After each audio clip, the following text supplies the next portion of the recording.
If you've ever been a renter, you know it's stressful to find a place with everything you love and nothing you don't. But did you know Zillow does rentals? It makes the search so easy. They have filters for pretty much everything, so you can find that place that's in your budget, but also isn't a shoebox. Or a place that's close to your parents, but far enough they have to call first. Plus, it's easy to apply, request tours, and pay rent in the app. Head to ZillowRentals.com and find your sweet spot. You know what drives you, what inspires you. You know why you're here today, thinking about your education and your career. But do you know how to get where you're going? Indiana Wesleyan University is a place where your dreams and goals are known, where you're pushed to excel, and you're supported beyond graduation day. Explore our tuition guarantee, our faith-integrated coursework, and more than 100 online degree programs. See how it's possible at iwuishow.com. This is Jordan Grace, and you're listening to the Social Suplex Podcast Network. BWB, this is One Nation Radio. You better get it right.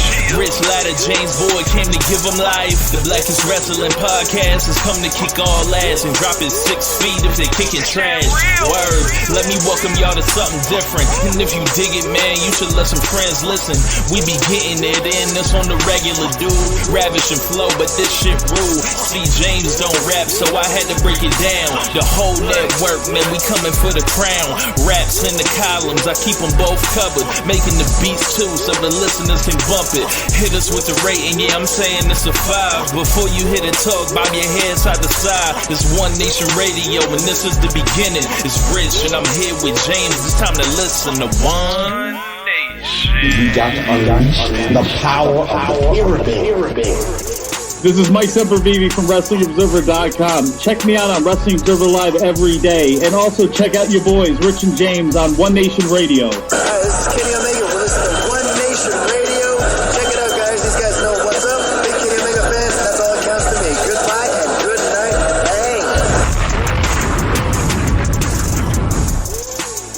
Bang. Ladies and gentlemen, welcome to this week's edition of One Nation Radio. I'm James Boyd, here with me. I have Rich Latta. What's going on, man?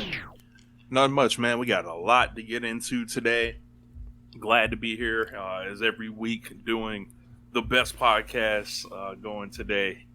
So, yeah, you know, I was listening to, we got a big NXT topic today, and I was listening to a show that is out of our archives. I tweeted it out on the timeline today, where we basically call everything that happens with NXT going to USA and down to just, of course, they're going to lose in the ratings and everything. It was prophecy, quite frankly. Y'all should go check that out. Always remember, your boys are always ahead.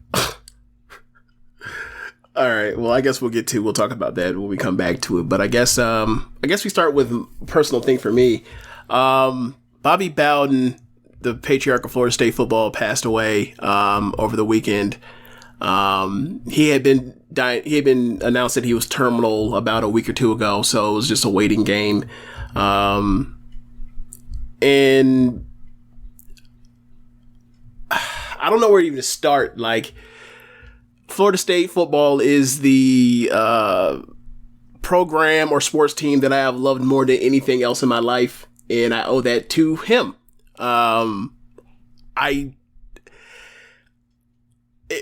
It was such a great moment and part of my life, and still is to this day, of just being able to tune in on Saturday and watch them. And, you know, and for most of my childhood, like, they were just at the top of semi-pro, if you will. They were on the top of college football world. There was a time where, you know, I had to learn that, like, this wasn't a birthright, that you're going to just win 10 or 11 games every single year. And then, like, if you lose, you know, if you don't win a national championship game, if you don't play a national championship game, you lost to the eventual national fucking champion. And that was a spoiled life. And the time from about 2003 until 2013 is when I relearned how to recalibrate it. Like, that's not just a guarantee. And, like, 2013 is a season I just hold dearly, that, like, the program got back on top. And was dominant from, quite frankly, from 2012 to 2014. So, I've recalibrated, adjusted my life, to to it being at normal standard of it's a very good team that will eventually compete for national championship games. But the time where it's like, there was a time in Florida State, like, where my entire life, like literally from 1987 season to 2000 season, like they finished every poll in the AP ranked in the top 4 or better. So like there were times in my childhood where like they lose one game and it would just blow my whole month. I'd just be just like devastated. I can't believe we fucking lost. I can't believe the season was literally over if they lost to like Miami or Florida State or blew some bullshit game to Clemson or you know, stuff like that. Or you know, some out of conference game to whoever. So like that was a big deal in my life, and I think of how spoiled that was, and looking back at it, it's like my brother Daniel. He was born in February of '97. So the month before he was born, you have Florida State in the Sugar Bowl for '96 national championship game. Florida State gets their doors blown out by Florida after they beat Florida in the regular season game, but that's one de facto national championship game, right? 97, I forgot where we ended up finishing, but 98, they're in the national championship game in the Fiesta Bowl against Tennessee, and they end up losing by 1 touchdown in a game where Chris Winkie didn't play because I think he had broken ribs. Something like that. And then 99, they go wire to wire and they win the national championship game. Like, they were preseason number 1, they go undefeated, they win the Sugar Bowl against Virginia Tech by blowing the doors off them, and it's Bobby Bowden and Peter Ward holding the crystal ball up on stage, and just like that was Peter Ward's last run with Florida State. And then 2000, they go to national championship game, and they end up losing, like, both teams scored less than single digits against Oklahoma. Like, that was my life. That was my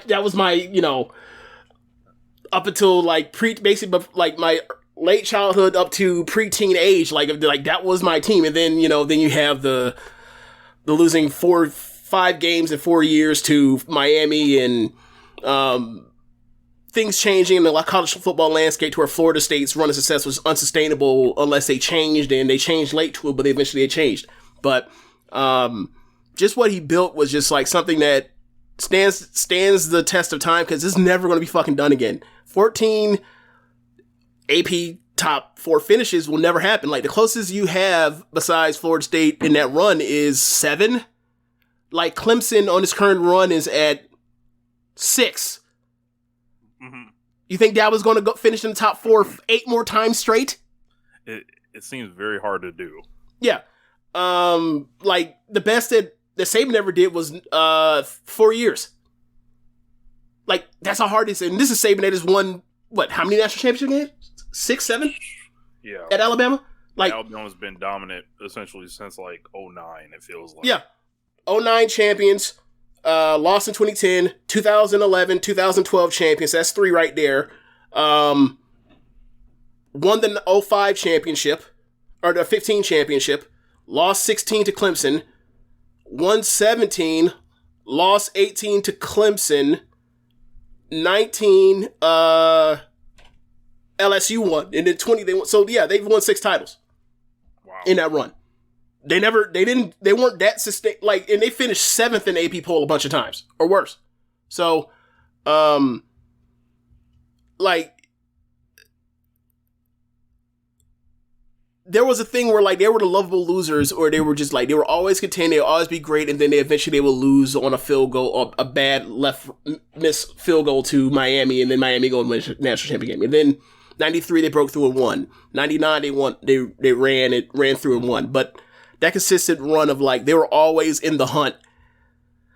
I don't think that's never going to be, like, recaptured or produced in, like, the way they got to it. Like, the set of circumstances for that to happen was just like okay. Talk about the beginning, like, of like the school's origins.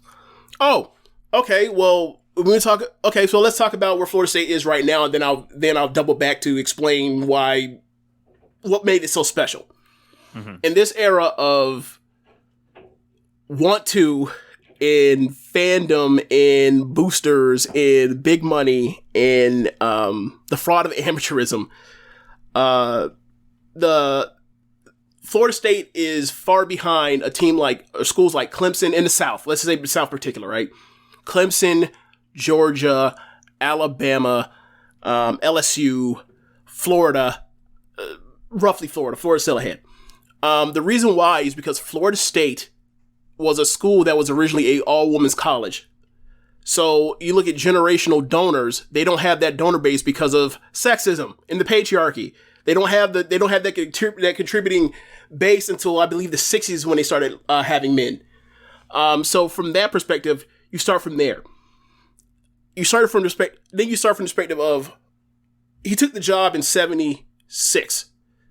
In 1980, I've looked this up before. In the 80s, Florida had the same population as Michigan, the state of Michigan. Then there was a obvious boom in the population that helped contribute to just more players, more population. It's gonna be a breeding ground for more players, in theory, right? Then you throw in the part where he was one of the first head coaches from the South that didn't give a damn about what the color of the players looked like. Like, he's one of the first to say, "Oh, I'm at Southern school. FAMU, Grambling, Southern, A&T, Carolina A&T, all these Southern schools, they have all of these standout players that go to the NFL, end up making the Hall of Fame. Hey, let me get some of these players to come to our campus. Like, they're already coming to Tallahassee. They're already going to FAMU out of Florida. How about they just come literally less than a mile is the campus difference from FAM to Florida State? And that changed things. And a lot of what Snellenberger in Miami got built up is there's a lot of parallel stuff to what Bowden did at Florida State, except it was a harder job because, like, Miami is an untapped resource. People have no idea what's going on in South Florida. But Bobby has to do the same exact thing, except he's further away, and then he has to rely on getting country boys from South Georgia and South Alabama and from the Panhandle to come in. So that build is just like, it's just very impressive. And Miami, once it got built up, it didn't matter who the damn coach was, whether it was Snellenberger, whether it was Dickerson, whether it was Jimmy Johnson.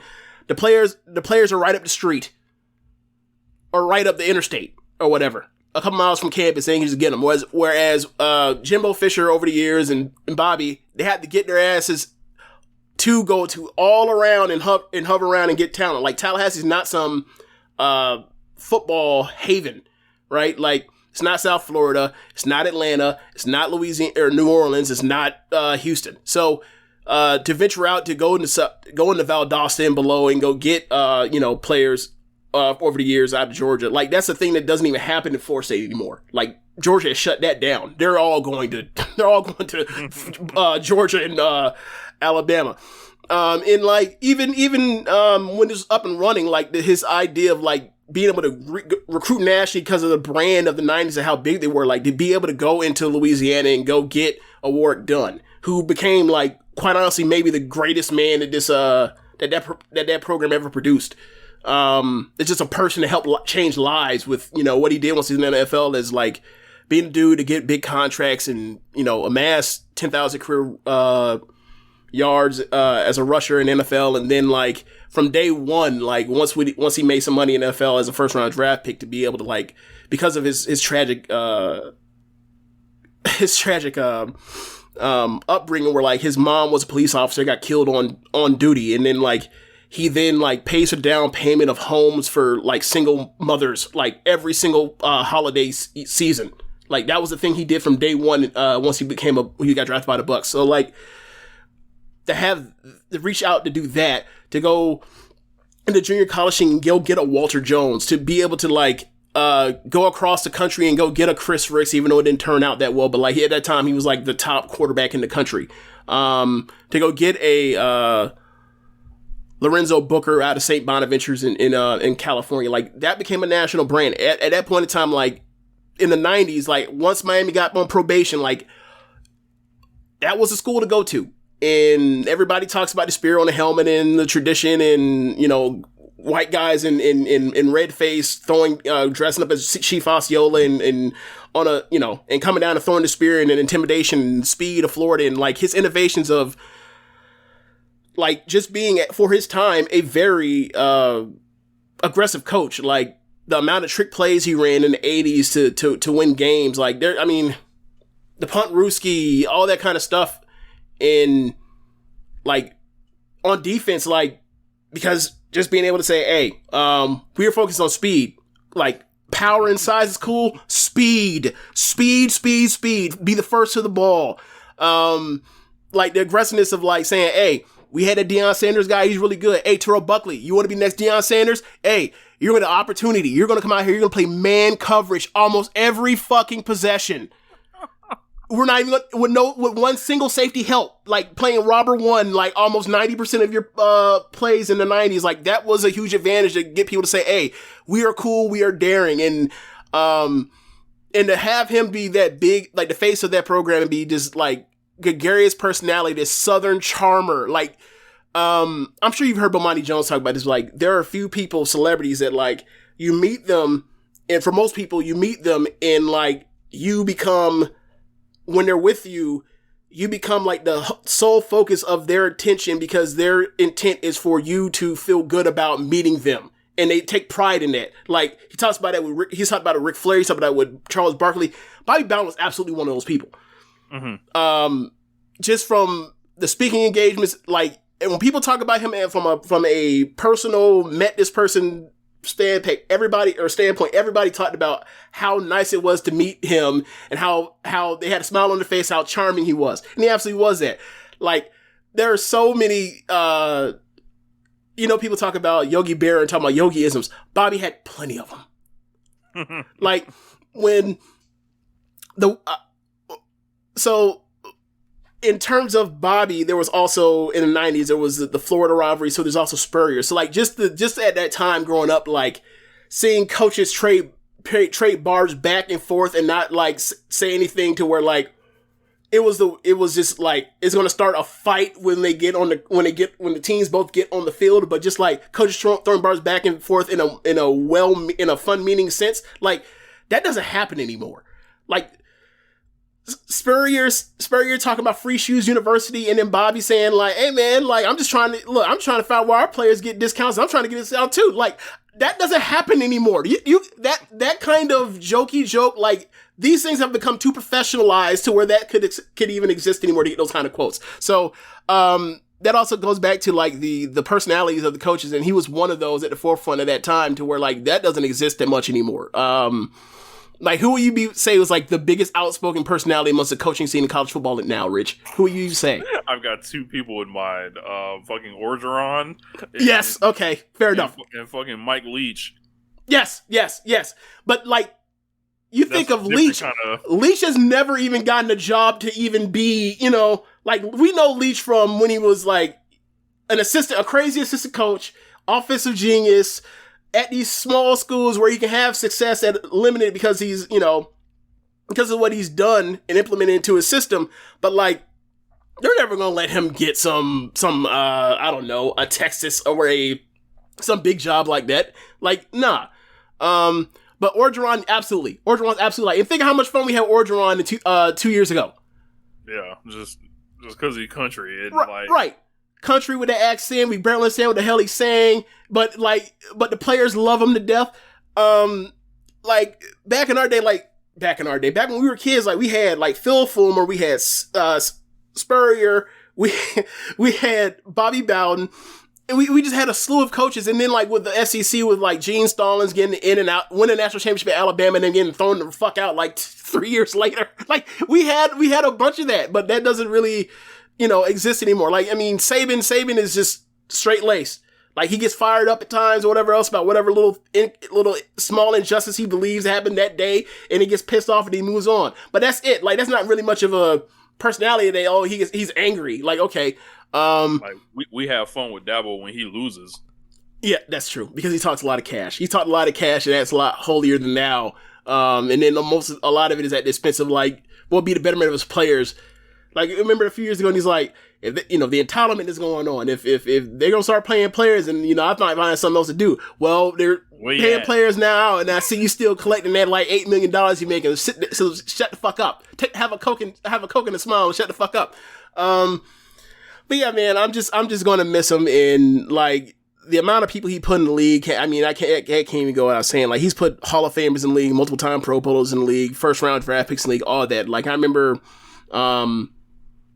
There was this graphic about the amount of people Alabama put into the league from like the last like 5 years or 4 years, whatever else. And then like, I started looking around, like, I know Florida State's had a run like that. And then you look at it and it's like the exact same thing. You're putting like 22 like first or second round picks in like a 3 or 4 year span. Like that run was crazy. And like, just to go back to that run that I was talking about, that like that 96 through 99 run, like Randy Moss was supposed to be on those teams.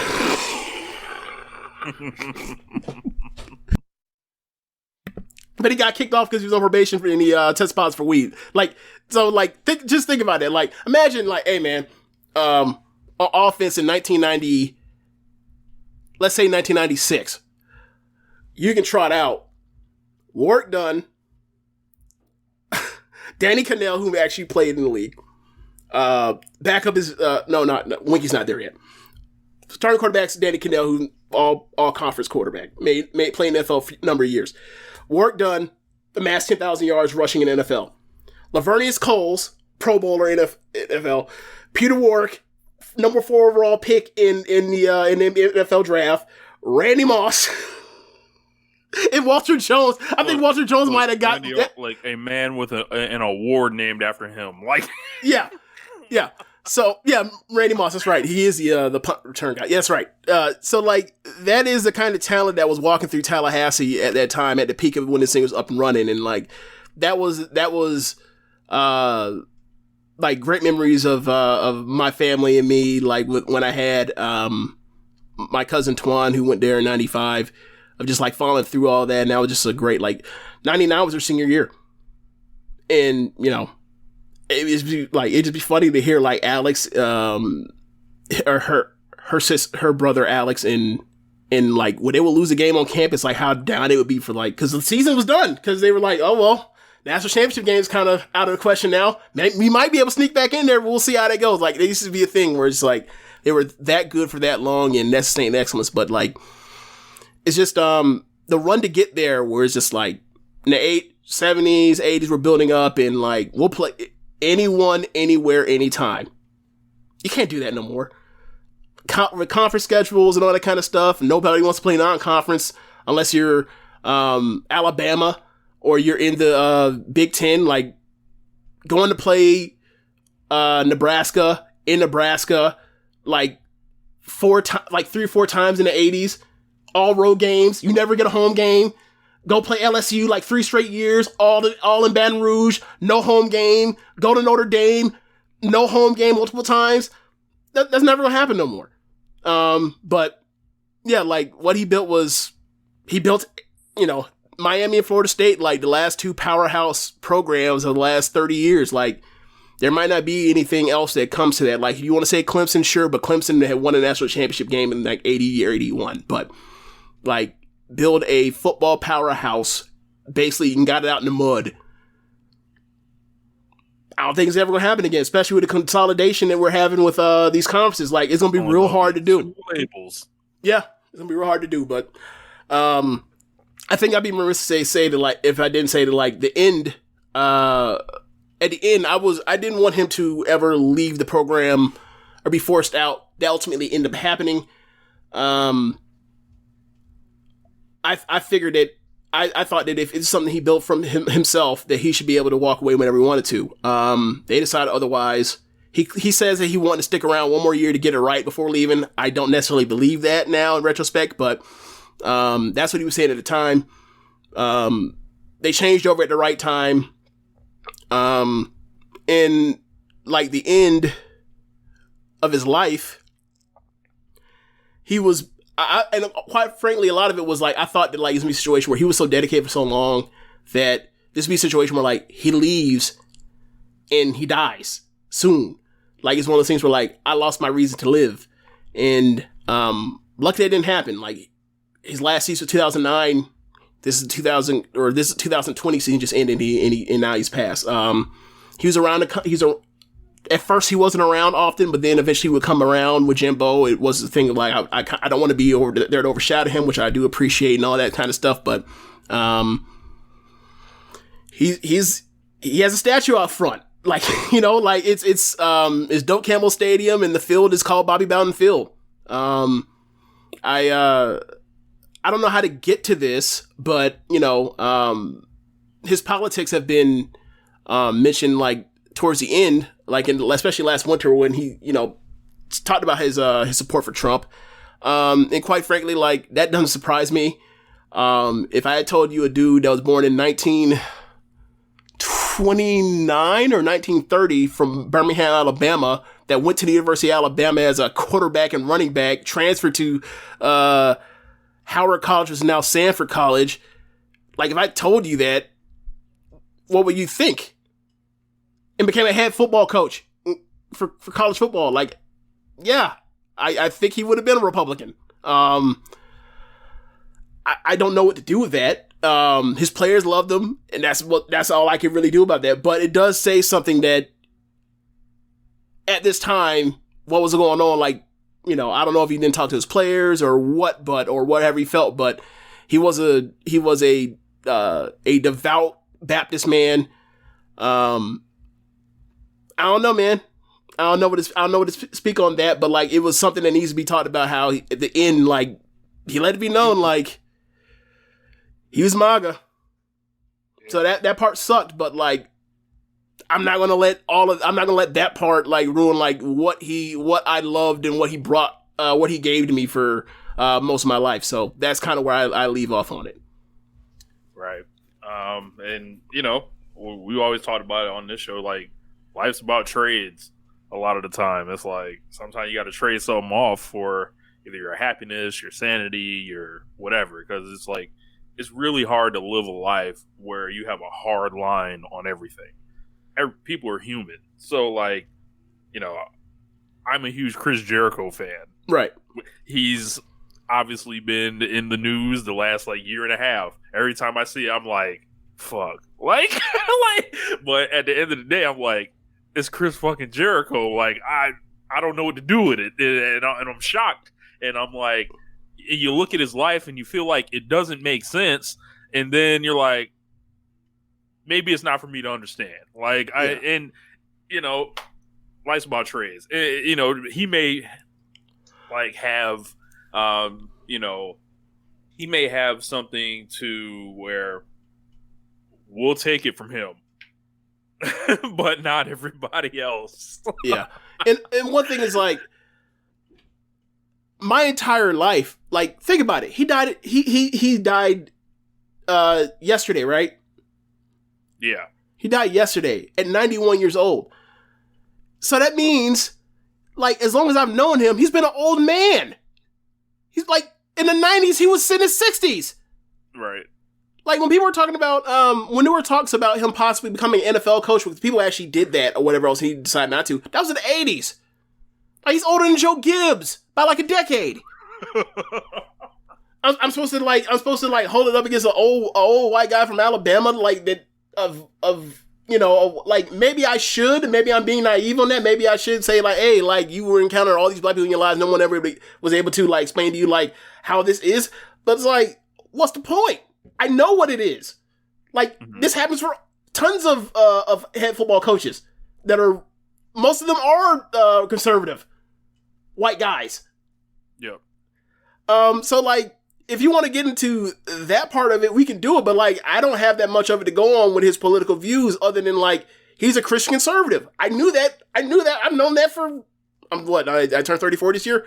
I've known that my whole entire life. Mm-hmm. Like, you live here, you live in the South, you live here, like, there are going to be trade-offs in what you do with to interact with any white people, period. Like, and that's a trade-off you made with a lot of people to, like, to be able to, you know, enjoy anything, right? Like, there's no such thing as conflict-free any version of entertainment. I know it sounds like a cop-out, but it's like, I understand that part. I can compartmentalize it and say that, like, hey, like, that part wasn't cool. I enjoyed the football, though. Right. Yeah. So, yeah, I guess, where do we go from there? I guess it's time to talk about football stuff, or not football stuff. This isn't a football podcast, my bad. But talk about other part of the sports world. Yeah. The Olympics wrapped up. So, as the Olympics wrapped up, that means one thing.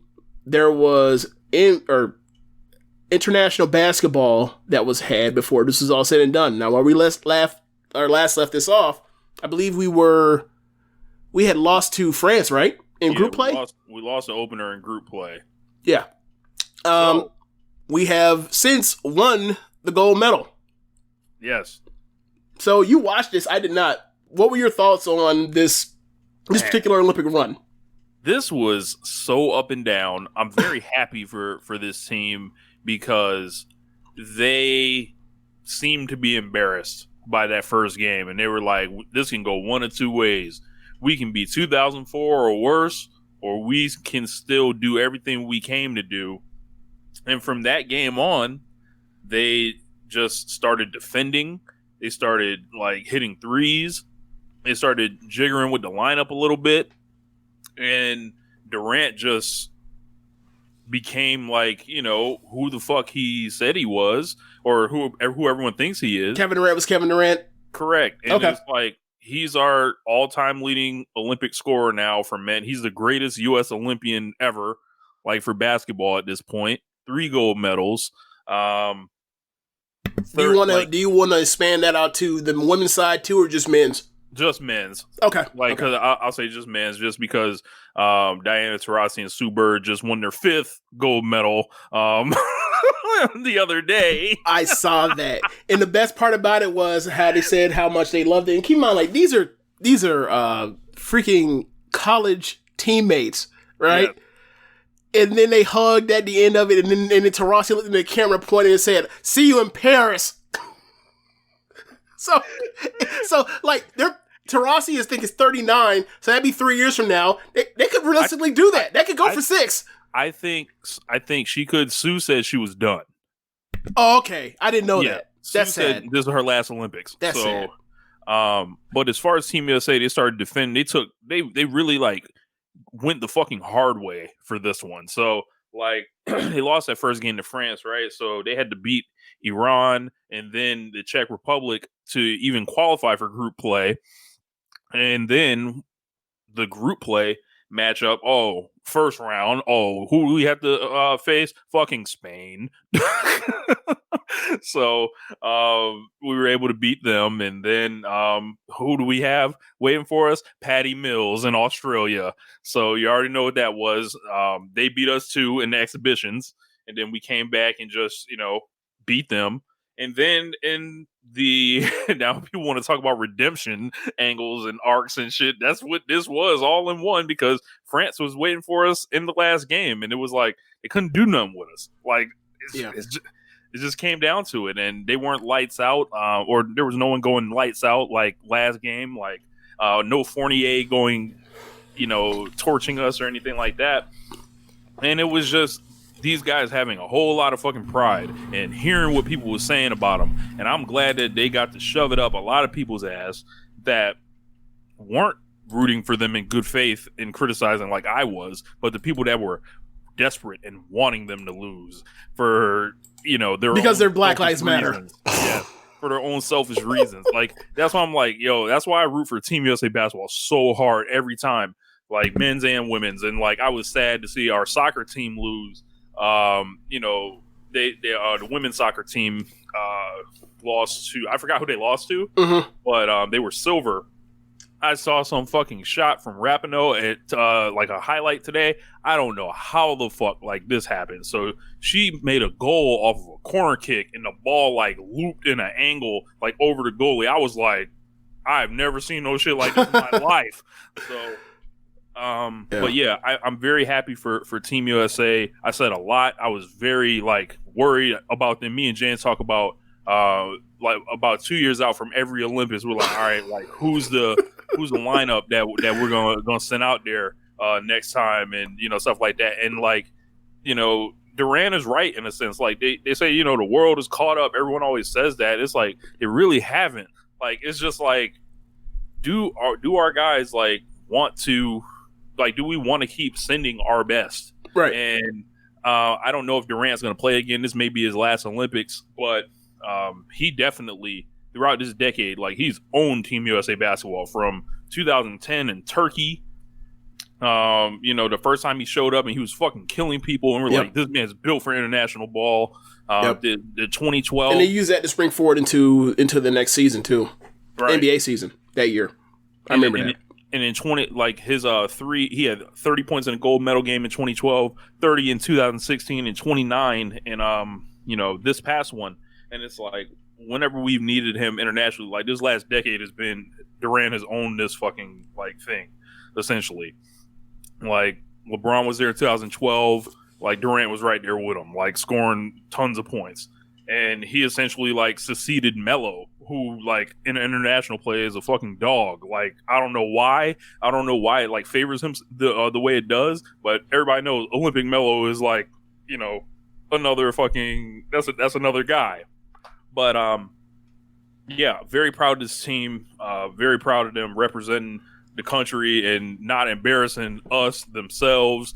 Greg Popovich, you know, took a lot of shit in the beginning, and you know, some of it was earned. However, they got the gold, and that's all we can ask for. And like, it took a real team effort defensively, and I'm proud that they committed to it and said, "Fuck it, we ain't come over here to lose," because they could have like tucked their tails, and just been like, you know what, fuck this, why are we here? Yeah, easily. Yeah, and you know, there's also some reports that there was a little bit of Dame time in Tokyo in the gold medal game, so got to mention that there was some glimpses of Dame time. Yeah, what was I going to say? Oh yeah, I know what I was going to say. So, do you think the outcome is different if France, by the skin of their teeth, don't just eke out Slovenia before the gold medal game? No, I think we beat Slovenia too. Okay. Like, do you think it sucks that Luka ended up with no gold, with no medal after all that shit he did? It's kind of funny. Like Luka was awesome. Of course, I wouldn't know because like they didn't let us watch any of his fucking games. But you just see his box scores and some of the highlight clips. Like, he was awesome. That man got a free flight over to Tokyo and back. You know, so that was it. You know, that's fucked up. Free flight. Like, and I'm happy Durant was able to do it because, like, what I'm hearing and what I'm seeing, especially like people like Nick Wright, like, I feel like people were wanting the USA to lose so they could, like, certain segments, so they could blame it on Durant and use this as a way to like make him seem worse compared to LeBron and say we needed LeBron in the Olympics. Like, all y'all that were doing that sucker shit, y'all are hoes. When it comes to Team USA basketball, you have to drop your narratives, your fucking your club affiliation, your team affiliations. It's like, yo, you're playing for each other and the fucking like dominance of the globe. Like, none of that other shit matters. Yeah, and the thing for me is just like, if y'all want to do that, then like, I'm sorry, but like Durant won the fucking gold medal in 2006. That's already over with. Shut the fuck up. Yeah. So, but France got a silver. People were talking. This is the first time Australia ever got a medal. They got a bronze, and you know, Patty Mills was awesome. They dropped the all tournament team. I believe I saw, and I'm gonna pull that up real fast here. But of course, it was led by Kevin Durant, and then Rudy Gobert was your starter at center. Ricky Rubio, Luka, and Patty Mills.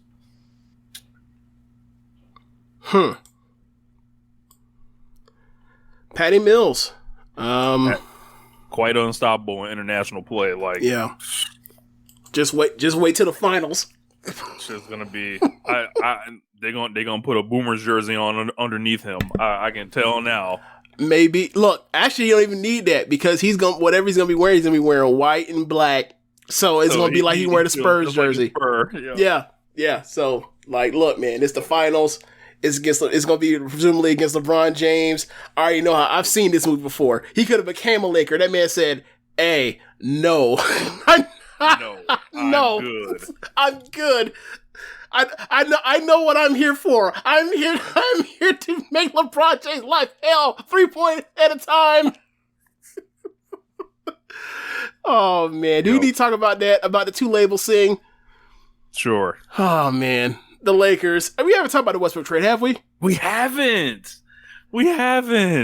Yeah. So Russell Westbrook gets traded to the Lakers for like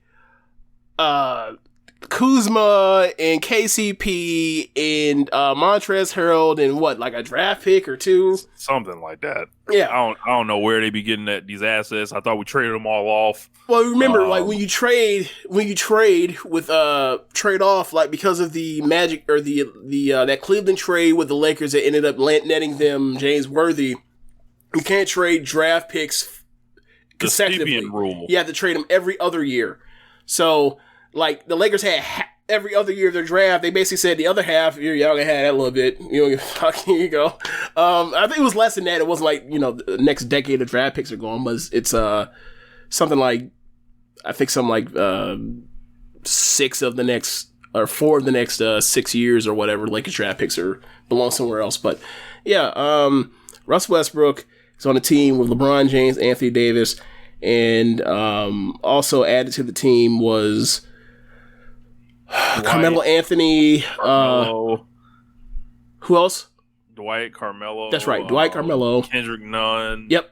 Wayne Ellington. Yeah. Bazemore. Trevor Ariza. That's right. Yeah. And that goes with really it. Yeah, and that goes with what the Nets already had with Durant and Harden and Kyrie and Blake Griffin and DeAndre Jordan and Joe Harris to go with Patty Mills. And they may have had one other signing. Oh, I think Andre Iguodala is choosing between the Lakers or the Warriors, going back to the Warriors, or going with the Nets, which means to me like he went to the Warriors. Okay, well, before I even knew that, it was meant to me like he's either going to play in the Western Conference Finals against LeBron James or play in the NBA Finals against LeBron James. Like, I would have liked it if he had gone to the Nets. Could be like, look, bro, that means we have played each other in like what 2005, 6, 7. I'm sorry, 2015, 16, 17, 18, 20, and then 21. I'm sorry, 22. You'd be like, yes, we have played each other in the finals where I have basically guarded the best basketball player in the world or something, or close to it for like 6 of the last 8 finals. That would have been like a really cool, neat story, like a neat little like subplot of like Andre Iguodala is the ultimate LeBron James guarder. He has won some, he has lost some, but it has been fun the whole time. Like Jerry West showing back up to the final. Sam Jones be like, "You again, Jerry?" God damn it. Yeah, but he's on the Warriors, so we'll see how that goes. But yeah, I just want to know: are the teams fair? Like, is this like is this a fair matchup? Do we have to worry about like saying it's unfair? Is a landslide? It's a dead giveaway. Who's gonna win? And I think that the Nets are going to win. I think the Nets have a bet. I think the Nets, like, if you told me, all right, you take LeBron and you take Durant and you move them off to the floor. The next player you would take would be who? Would be Anthony Davis, right? Healthy, right? Yeah, I'd probably say so. All right, I think in the playoffs, I'd rather have James Harden and Kyrie Irving than before Westbrook. But that comes down to opinion, right? Like, if you want to just go down to a simple breakdown, like, I think that the Warriors. I think there's a simple breakdown. Like, everything comes really easy for the Nets except for playing some defense, right? Like, maybe they lose because of a lack of defense and rebounding, right? like, sure, the Lakers should crush them on the boards, but like the way they get their points this season, it will by no means be easy. It will be nothing but grit, grind, and hard work. Do you remember the old Floyd Mayweather like 24/7 stuff when he showed himself working out and stuff, and if his team would be like, show me that money. That money motivates me. He's like, hard work, dedication. It's gonna take a lot of that for Lakers to win this title, because this as far as like putting the ball in the basket, the Nets have more easy options to do that than the Lakers do with Westbrook and they don't necessarily have their shooting is better than last year, on paper at least, but I think they have gone from very bad to in the middle of the pack compared to the Nets, who are like, they're probably going to be the best 3-point shooting team in the entire league, if not in the top 5 all year long. Like, it's just easier. Like, you have the easiest bucket to ever live. You have James Harden, one of the greatest scorers of all time. You have Kyrie Irving, one of the greatest scorers at his position of all time. And, like, they can all get their own shot at any point in time. Like, I don't really know necessarily. Like, you can, in theory, you can say the same thing for Anthony Davis, but he's not going to have the ball when Russell Westbrook's around on a team. Like, he's not going to be the person to have the ball. Like, remember we used to think that, like, it's going to be Kevin Love and LeBron James as the 2 best players on the team? No, because he's not going to have the ball. It's going to be Kyrie. Right. So, like, with Westbrook there, like, I think that this may kind of nerf Anthony Davis to an extent, but we'll see how this goes. But either way, I think these are the 2 best teams in the league. If they have decent amount of health, like obviously with the Lakers, like somebody's going to go down. You don't know who, but somebody's guaranteed to go down given their age. But I think that, like, we are so old. Like, when I saw those names continue to roll in, like, I'm very excited about Russell Westbrook finally becoming a Laker. Like, I feel like that man spiritually should have been a Laker for a long time. Like, I've been waiting for him to come home, so very happy about that. But I saw all those names keep rolling in. I saw Trevor Ariza. I was like, bro. He's been watching 2018? Yes. Yeah. I was like, what is this? And I'm just like, is LeBron the GM trying to do, like, trying to just have all of his peer group around? like what is this? Like, excited to see Carmelo as a Laker, kind of. I think he might have some juice offensively. Like, let me phrase that. I know he'll have some juice offensively. Well, I just wonder if I wonder what his dedication is to the defensive end of the floor. Like, I think offensively the best lineup they can run out there would be like some version of like Westbrook. I don't even know, but like I'm like basically like a front court of like of Anthony Davis at center, LeBron at 4, or Carmelo at 3, Westbrook at point guard, whoever the hell is. Wes Matthews still on the team, right? Wes Matthews or Wayne Ellington. Yeah, so Wester Wayne as a shooting guard, like that'd be like the best offensive lineup you can come up with as far as like shooting, spacing, whatever else. We still got Marc Gasol as well. Yeah, like he'll be platooning for minutes with Dwight. With Dwight, right? Like that'll be offensive defensive situation, right? If you need more of either or the other, that's what you go with. Got Hall of Famers coming off the bench like the Celtics in the 60s. Oh my God. I don't think this is 86 Walton, but okay, if you say so. 3 Hall of Famers coming off the bench. I do not think this is 86 Walton, but if you say so, sure. Yeah, kind of excited about it. It's only 2 labels in the league, like, That's what it seems like. Until further notice, like, we got our good competitive playoffs last year, it seems like. So, Super Team is back with a vengeance. Clutch versus Rock Nation. Yep. And you see it done set up and play it out like we've been talking about for years. This is not Lakers versus Nets that is on the floor. That's only what your layman, your casual sees. But, between you and I, we know. Well, the thing for me is like, it's less enjoyable for me because, like, when they meet up, they're going to bring up this Westbrook Durant plot line, and I'm like, I don't care. That shit is whack, bro. Like, that shit's dead with, like, Durant left, Durant like, wanted to play better basketball. He went and he did that. Like, the Westbrook part, proof's in the pudding. Like, he's great for to be on the regular season. He tries hard. You get him into a postseason situation. He plays so hard. He empties the tank, and then, like, there's nothing else for him in crunch time because he's emptied the tank. Like, maybe he's better in crunch time situations now that, like, he doesn't have to put all. In theory, he doesn't place all that upon him. But we never seen him not do that. So he might, even if it was a Kevin Durant, he never, like, chilled in that particular spot. So, like, maybe we'll see if he can mature enough to say, like, I gotta have something for these fourth quarters, and, like, I'm older, and I got LeBron who's better at a lot of this than me. So we'll see how this goes. Like, but I think that, like, they're going to get in the finals, and, like, in the regular season, I'd much rather have Russ Westbrook than Kyrie Irving. In the postseason, I'd much rather have Kyrie Irving than Russ Westbrook. So, and I think that's how it's going to play out. And, like, I don't think a lot of people, like, really think of it in those terms, but, like, I think that's what ultimately what a lot of this is going to come down to is, like, is it really going to be, it needs to be, like, talked about between Westbrook and Kyrie, and people are going to be so concerned about Durant and LeBron and Durant and Westbrook, and I'm just like, I don't really find that to be all that entertaining, but, because it's so old, but whatever, we'll see how this goes, and we'll see how they play, and we're gonna see whose triple doubles count this year. You know, I've been seeing Russ get called a stat patter for years and years and years, and I'm like, well, what about this fucking guy? Like the guy that did less in theory. Yeah. But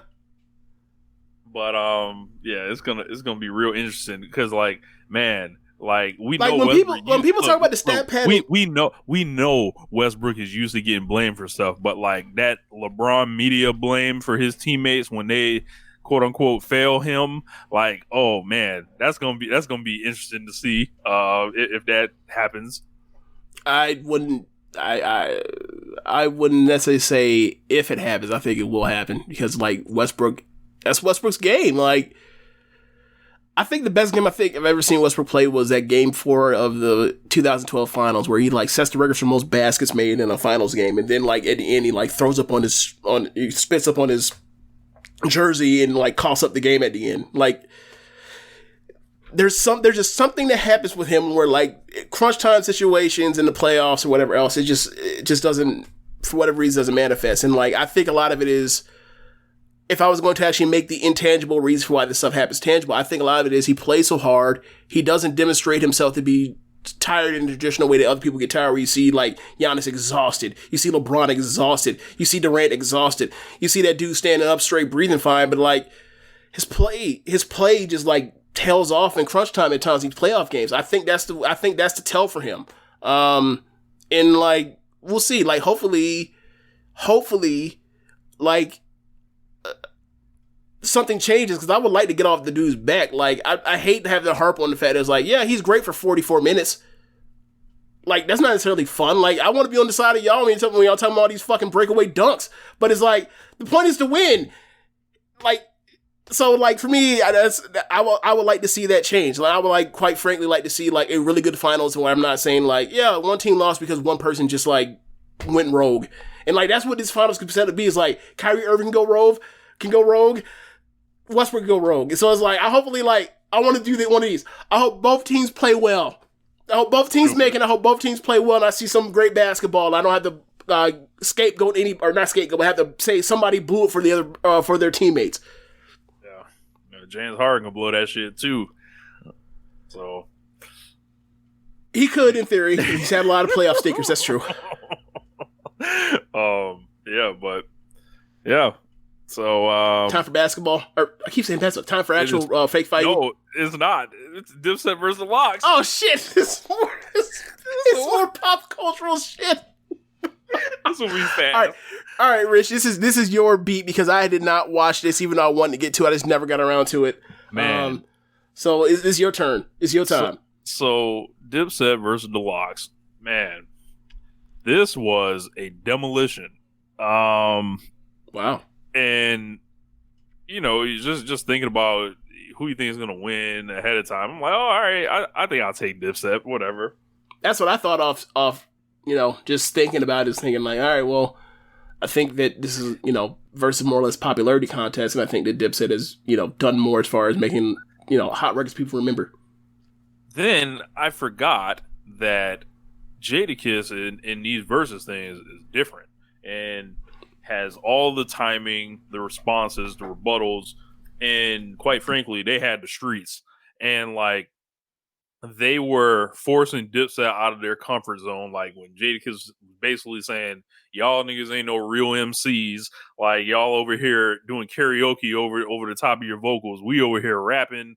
And like, it's just like, you forget the Lox has, like, they're on so many like dope features. They've got incredible mixtape catalog stuff.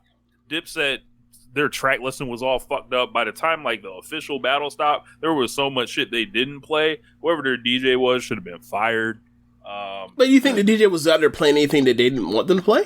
Or like they were playing like Purple City Bird Gang and the shit. Now I like Purple City Bird Gang, but like that's not gonna like ride for everyone else. Like they opened up in a way that I was like, oh, they played I'm Ready first. I was like, okay, I think that we about to see something here. But then like you just start going through it and it was like, bro, Jadakiss is just like, he's too much.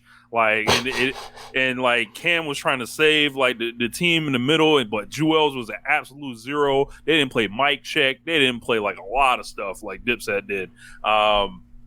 And it came down to like seeing dudes that really knew how to like rap and were respected as lyricists, and then Dipset like kind of rolled in there with the image and like they thought it was a coronation, but the Lox thought it was like, hey, we coming to prove something. We were always better than these niggas. We're always nicer than them.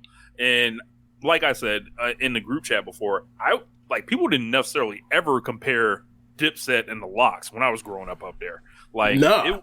You gotta remember, it's like a bunch of Yonkers dudes versus some Harlem dudes. Like, I mean, it was like the Lox and DMX against like Rockefeller, Jay-Z, Siegel, like, you know, that was the rivalry or whatever. It was never Dipset or whatever. So that's another thing with the verses that are kind of weird. They'll like match you up with someone that it don't quite fit, but they were able to get people to say yes to do it. Like they weren't hot at the same time.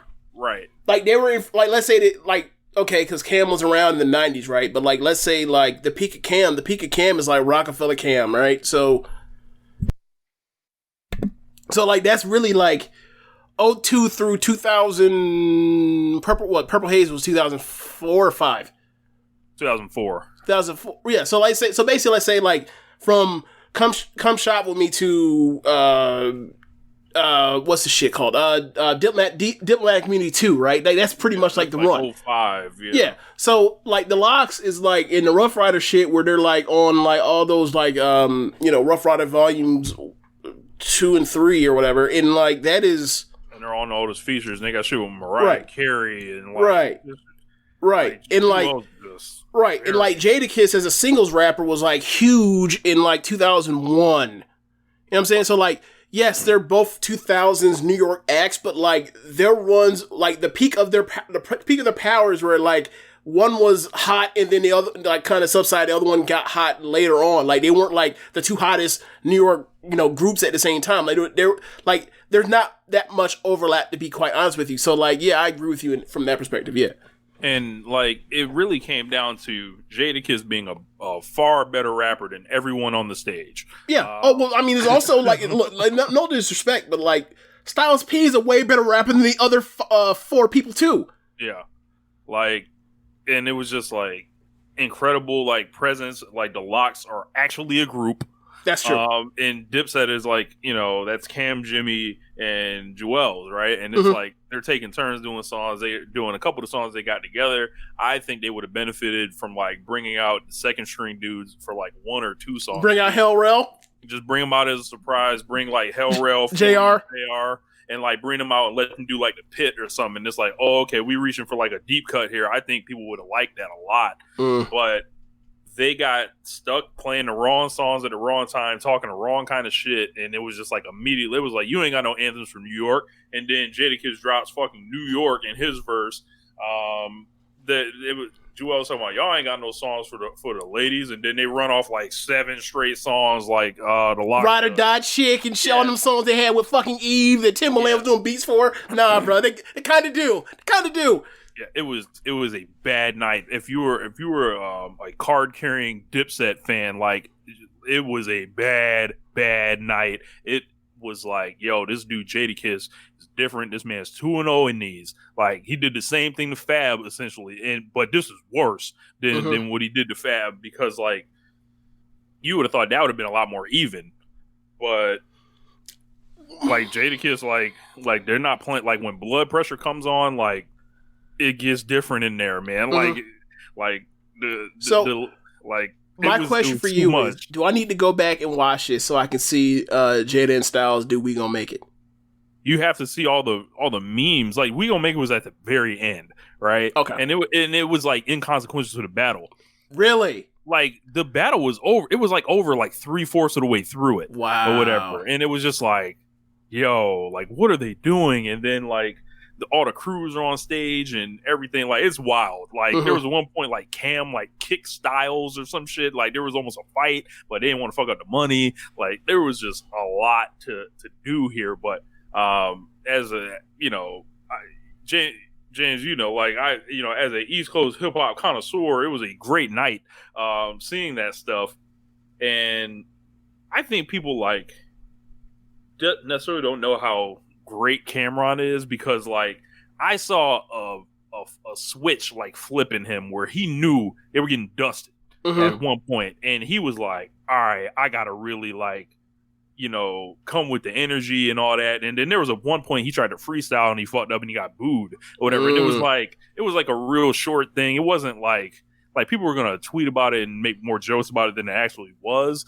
But I saw a lot of pride from Cam on the stage when he knew that there was nothing they could do, and he was still trying to go at it.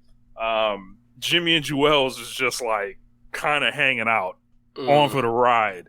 But yeah, definitely like this. But this was the night of Jadakiss. This was like, hey, all-time Madison Square Garden moments. Willis Reed, Kobe Bryant, 60, Jadakiss in the fucking Verzuz. Like that's what we got. Michael Jordan's double nickel. Yes. In Jadakiss inside of not actual Madison Square Garden, but like the building that's next to Madison Square. Yes. All-time performance. Get the fuck out of here. Oh my god! Like step aside. All them Billy Joel sellouts. Never mind those. Never mind. New York Rangers. Nah. Yeah, make like room. Congratulations on your recent Stanley Cup. Never mind that though. Oh my god. Make room. Okada winning the title there. Never mind that part. Yes, none of it. Kiss. Oh my god. So how do they celebrate this? Do they put a mic up in the arena? So what they do, like, he took a picture in the locker room where he like put his jacket up high. You remember that Kobe picture after the second title in the locker room where he's alone and he has the fucking trophy and the big jacket and the hat on. Yeah, like the black jacket with a bunch of crazy colors on it. Yes. Yeah. Jadakiss mimicked that or whatever. Like, but he had a bottle of champagne or whatever. So you got to like put that picture up, onto the joint. All right, then you be sure to tell the Dolans to get that shit up there. Then yeah, immediately. But from his rap to another rap, Max Caster earlier this week. Good God. So this is how we get to wrestling. Yes. Okay. I feel like I could have seen this coming with Max Caster, and I sent a little bit of a tweet thread out about it, and I was like, I can't necessarily fault the man, but then I'm like, maybe I can, because like I know better than and I was like, well, this is the difference between someone like Max Caster and someone like MJF, who we always come on this show and say MJF knows exactly where the line is. It seems like it, yeah. And Max Caster, he did his rhyme pretty much talking about, I'll make you claim mental health like Simone Biles. He brought up Duke Lacrosse. He essentially told Julia Hart her. Okay.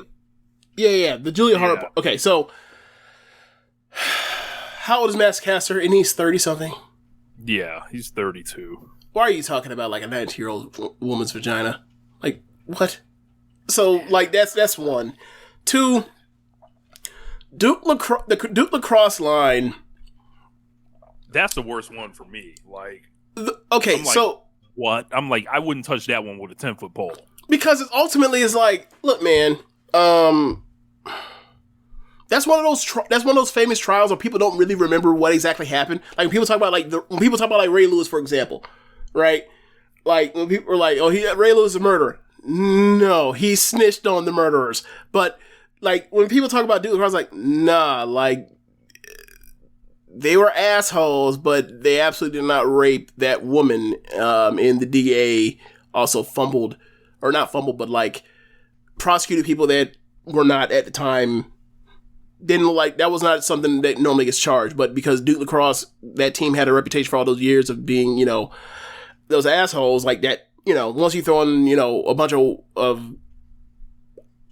of entitled white guys, second generation rich motherfuckers from out of town that come into Durham and they rape a black woman, like that's going to be a story. Like that didn't happen though. Like, so people only remember the case or the case. They don't remember the trial. They don't remember none of that. So people think of like, oh, they're making a story about the fact that he got, like, but he knows that people don't remember that part. So like, you can't even say like, well, you know, he can't even play like plausible deniability because that's one of those cases where everybody remembers what, like, the start, not the end. So yeah, like he shouldn't have brought that shit up. The Simone Biles thing is ignorance because like, and I was ignorant to this too, like until that weekend where she came out and was like, I don't have I have mental anxiety, but it's not because of like, I'm weak-minded. It's because like, because of doing gymnastics. I have an ailment. Like, yeah, like it's like, I'm dizzy. It's basically like saying I'm dizzy and I can control being dizzy. It's like, okay, that's not the same thing. Like, this isn't something, like, clearly like her equilibrium's fucked up from doing so many twists that she can't perform her thing without like possibly landing on her neck. So it's like, all right, you wouldn't have somebody go out there and do the fucking vault when they were drunk, would you? So why would you have her do this? Like, of course not. So this isn't mental.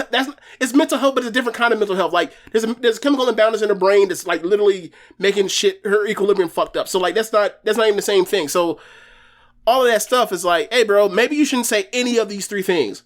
Maybe you should just like come up with something else. So yeah, like he shouldn't have said that shit. Like as far as people saying he should be fired, if that's how you feel. I'm not going to disagree with you, but I don't look at it the same way. And I'll leave it at that. I have a difference of opinion on that. I think that like, given what we've done in AEW, people have fucked up, whether it was like Excalibur or it was Sammy Guevara or something came up that showing past where they fucked up, send their ass off to sensitivity training and bring it back. If they fuck up again, we have a different conversation, but I don't think that justifies he should be off TV and banished from major American professional wrestling. I don't necessarily I don't necessarily agree with that. I don't think many people have made those calls. That's the kind of the fringe, but people are like, hey bro, that's fucked up that you said this stuff. And also like, how come this wasn't edited? I think that's the main thing is like, one, he should have said none of this shit, and two, it should have been edited like off. Nobody watched the show like before you put it up. Like apparently like Tony Khan said he's going to take over the editing of the program after he was working on something else at the time during the thing. But I'm like, man, that's convenient. It is, but this is what I will say, right? I'm like, there's no one else that like, and that sucks now because now he's adding like, yo, like this is a busy fucking guy. From my perspective, him having to feel the need to do that, that's enough for Max Cass to be fired if need be. Mm-hmm. Like, wait a second. So you mean to tell me I'm not going to say we, from the perspective of that company. Let's take it from a fan perspective. Let's take it from the perspective of that company. We got wrestlers that are doing multiple jobs all around this bitch. We got people, you know, coming in, flying back out, all that kind of stuff. A million things going on. Like, and people are giving you trust to not fuck it up for everybody else. Especially like the road they're on right now. Like the higher profile the company gets, it only takes a little bit to fuck it up. Right. So from our perspective, it's like, hey man, everybody's out here doing their part. Don't fuck this up for everybody else. So like so for me, it's like when Tony Khan has to or whatever. Like, Tony Khan has all these things he has to do. Now he has to add, I have to edit and censor, if need be, the fucking dark show match, or dark matches. It's like literal dark matches that aren't on TV, on cable. They're going to be on YouTube. If he has to edit the YouTube show, it's like, hey, bro, that's enough for him to be fired if it came down to it, just from the part where it's like, you're adding onto the boss's job. You know how many people get fired for that in regular day life, for making their boss's jobs harder? Just I don't mean like he should be fired for things he said. Just like, you made your boss's job even harder when you work for him. Now he has to do work for you. What? Yeah. Yeah, so, but nobody's talking about him being fired from that perspective, so I'm leaving that alone. But like, yeah, so whatever. I just think like he I don't know if there's an actual doghouse in AEW. I don't think this ever exists for anybody yet. I think they kind of like leave people alone to even get to that point, kind of like when, Eva Lise is no longer with us. So with us, like I'm part of the team, like with AEW. So like, yeah, I think that like, I think he needs to chill out for whatever it's worth. Like, if you want to do that gimmick where when you're an insult rapper and you out here looking like just shit compared to the Death Row to Hit Row, then like maybe he felt pressure. He has to say more edgy stuff because he's out here getting out rapped on a weekly basis. I don't know, but like speaking, this can't continue. Like, he's gonna have to evolve or do his thing and be content with getting aired out by getting flamed by Hit Row every week. Like, I think he because like I've dabbled in like the shock jock rapping, like, when I was younger and all that, like 10 years I know. Younger. So quite like, aware. So I'm like, man, I can't really condemn this dude, but then like he's 32, so it's like, and you were doing you in your early and mid 20s. Yeah. So like, and he does the thing every week with TMZ that's been set up, and what's that? He has this thing, this weekly TMZ segment where he wraps up the week like in a rap. Like I think Mark set it up for him or whatever. But so it's like skills except it's weekly instead of a year. Yeah. Okay. So and it's pretty all right. But like I see Max Caster's style, and I like him as the rapper or whatever. But I'm like, whoa. And I kind of on Twitter explained exactly what he's doing. Like I'm like, he's waking up. He's surveying the landscape of like the outrage, the right wing outrage, and then he's flipping it into jokes. Like, and the stuff that like they fuck with a lot of the times can get you fucking tripped up out here, buddy. You have to maybe stop like parroting like culture war talking points. Maybe stop doing that. Yeah, like there's a lot you can say when it comes to dissing somebody in a rap. Like in an 8-bar rap, how can you fuck up that much? Like you have 20 seconds. That's how long an 8-bar rap is. Depending on the beat, yeah. Bro, like there's 20 seconds, and he's got the same beat every time, right? So he doesn't have to like, He's got the same beat every time, so it's like, don't blow it for yourself. Don't blow it for Anthony Bowens. Don't blow it for the company. Yeah. Hey, Dustin.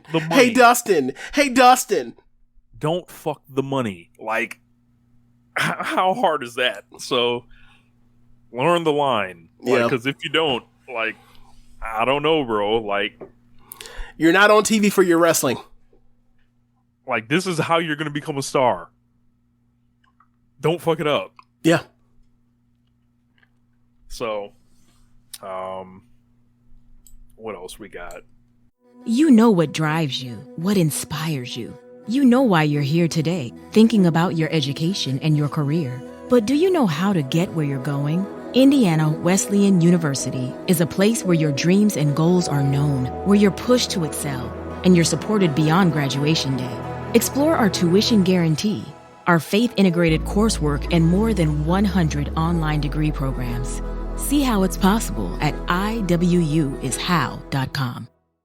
Gym sessions and sweaty summer activities are back, which means more funky smells in your clothes because sweat leaves behind bacteria that causes those hard-to-remove odors. Clorox fabric sanitizer products are ready to zap the stink out of fabrics in your home by getting rid of 99.9% of odor-causing bacteria. Eliminate odors in every load or sanitize fabrics between washes with one of our fabric sanitizer products. Search fabric sanitizer at Clorox.com to learn more. When it counts, trust Clorox. Use as directed.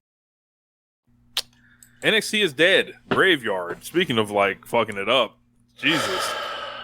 Philosophy change in NXT. This comes on a couple weeks after Vince McMahon's visit to the PC, which it was said everything was just fine. It was a positive visit and all this other stuff.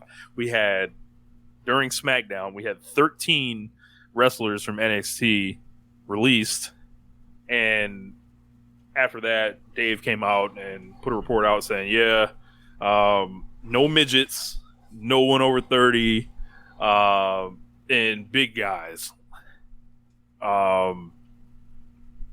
It's almost like, we going that whole era that has like, been from like the network era of NXT forward.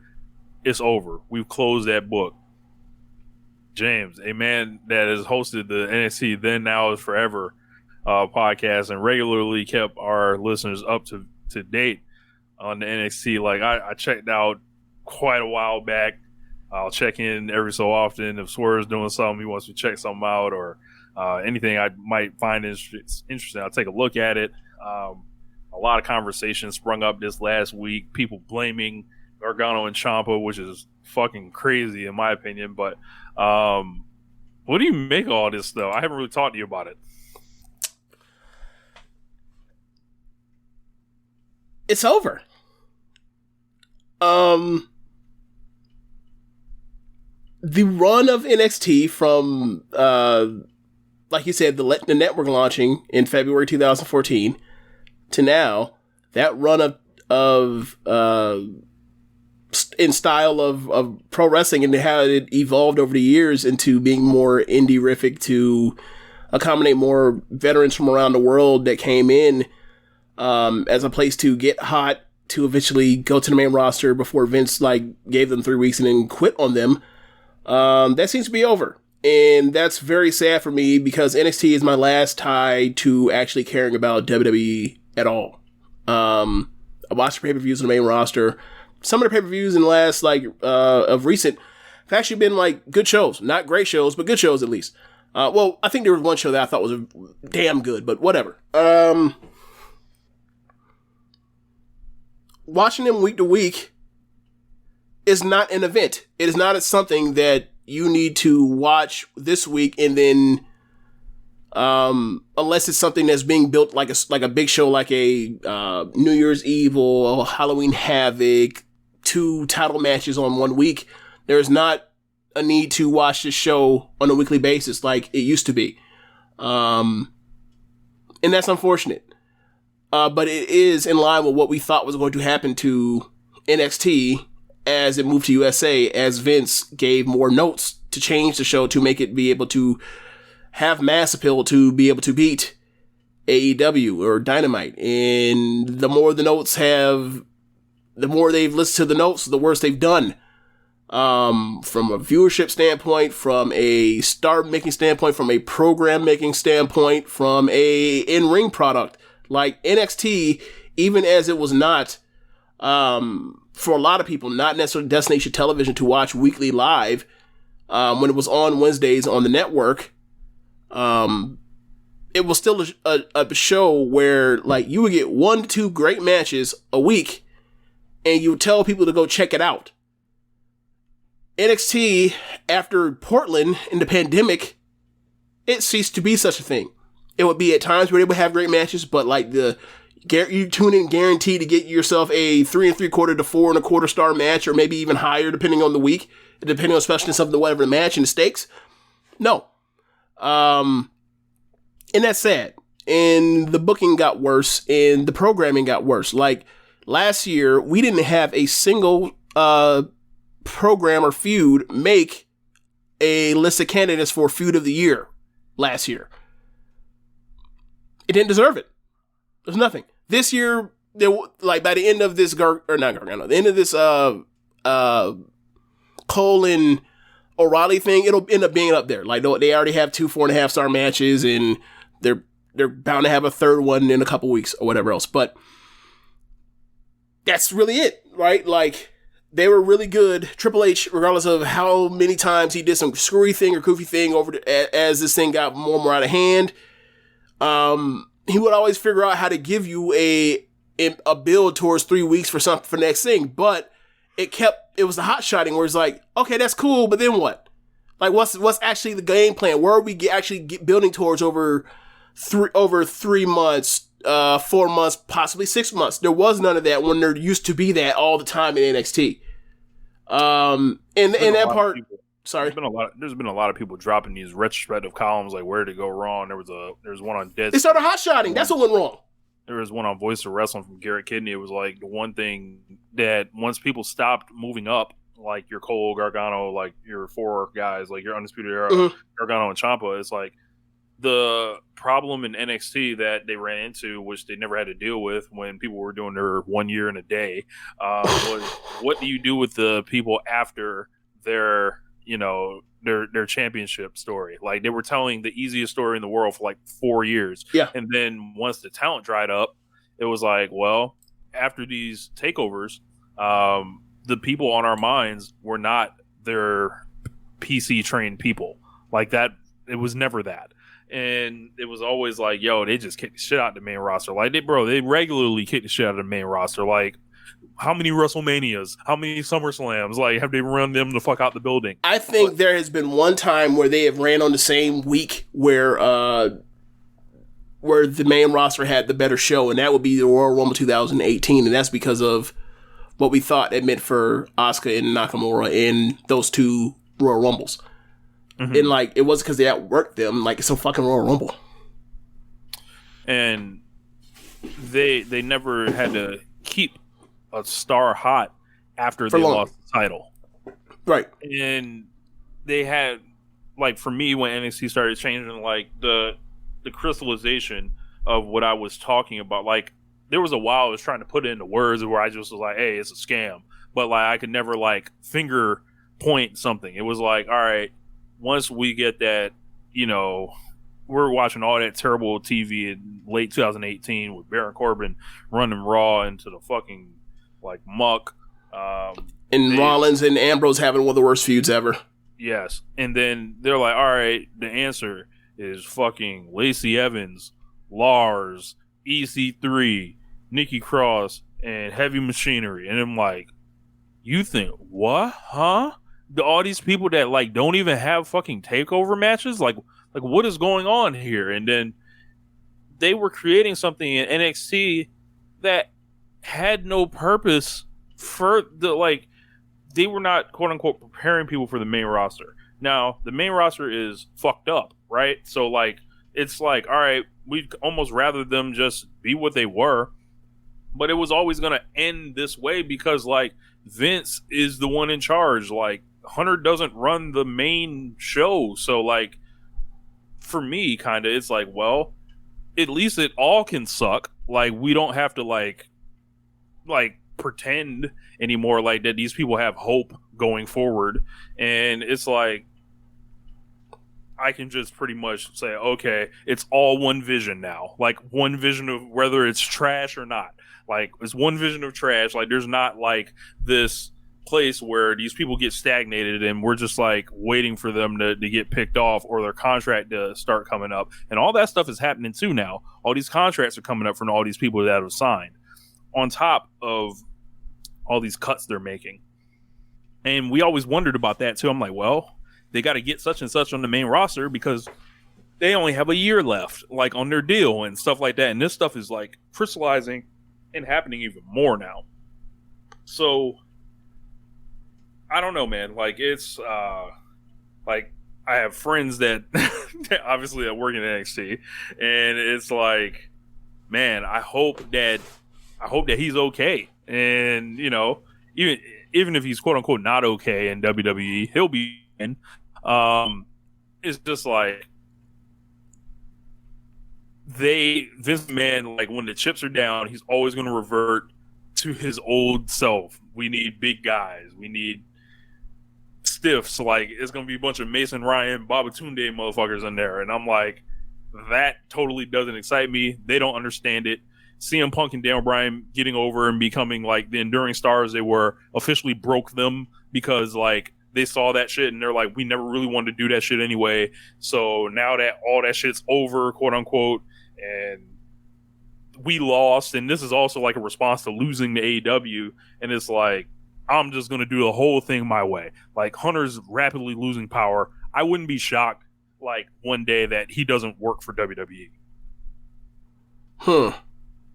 Never really thought it would go that far. What I will say is, like, the fact that they had two different visions. The fact that they had two different visions doesn't really bother me, because like one person has a closer idea to what the fuck is going on than the other.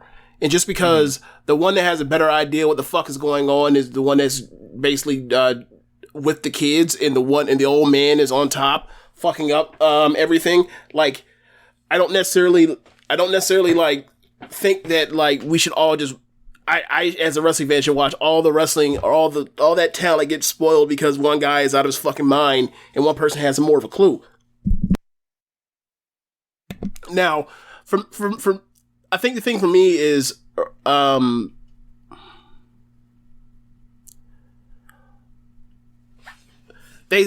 thing that I'm stuck on is, from the perspective of multiple fans, is there were WWE fans, and then there are wrestling fans that just want to watch good wrestling, and AEW was the outlet to watch a bunch of good wrestling from the WWE perspective, because they don't want to do that, right? For whatever reason. Then AEW comes around to be another alternative for more good wrestling.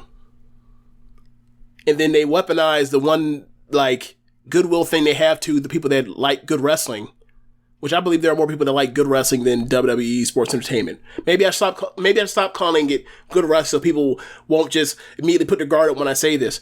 But let's say professional wrestling is sports entertainment. NXT was always more studio wrestling, 80s JCP era professional wrestling. And style wrestling, inspired wrestling. So as AEW comes around and basically does professional wrestling with a lot of the glitz and the production value in the bright lights and the packed arenas that sports entertainment has, it's kind of a best of both worlds. And they were telling us that this didn't exist anymore. Like this way would not work. Yeah, because, it's for the bingo halls, right? So you're setting up studio wrestling, like you're setting up sports entertainment, trotting out its studio professional wrestling outfit to go up against professional wrestling done with sports entertainment aesthetics, and then thought like it should win. What? Like, you talked about how you had listened back to a 2000, I think it was like a summer or fall 2019 episode of One Nation Radio. We both predicted like AEW was going to be unbothered by NXT coming in, right? Yeah. And it was like,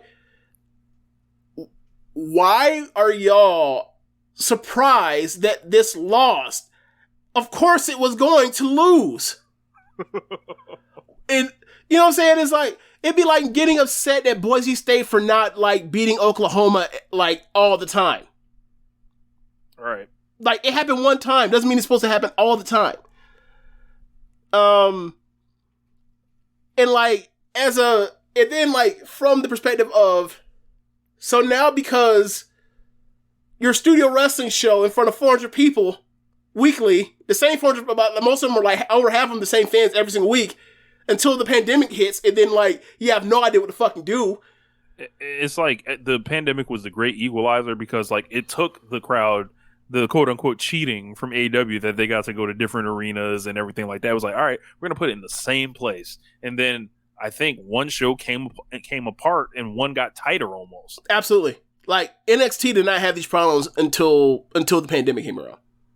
NXT was still a very good show until the pandemic around. Like you talk about that November when they moved to September when they moved to NXT or moved to USA, and then all the way into that February to Portland happened. Like that was excellent television. You were getting 4.25-star matches.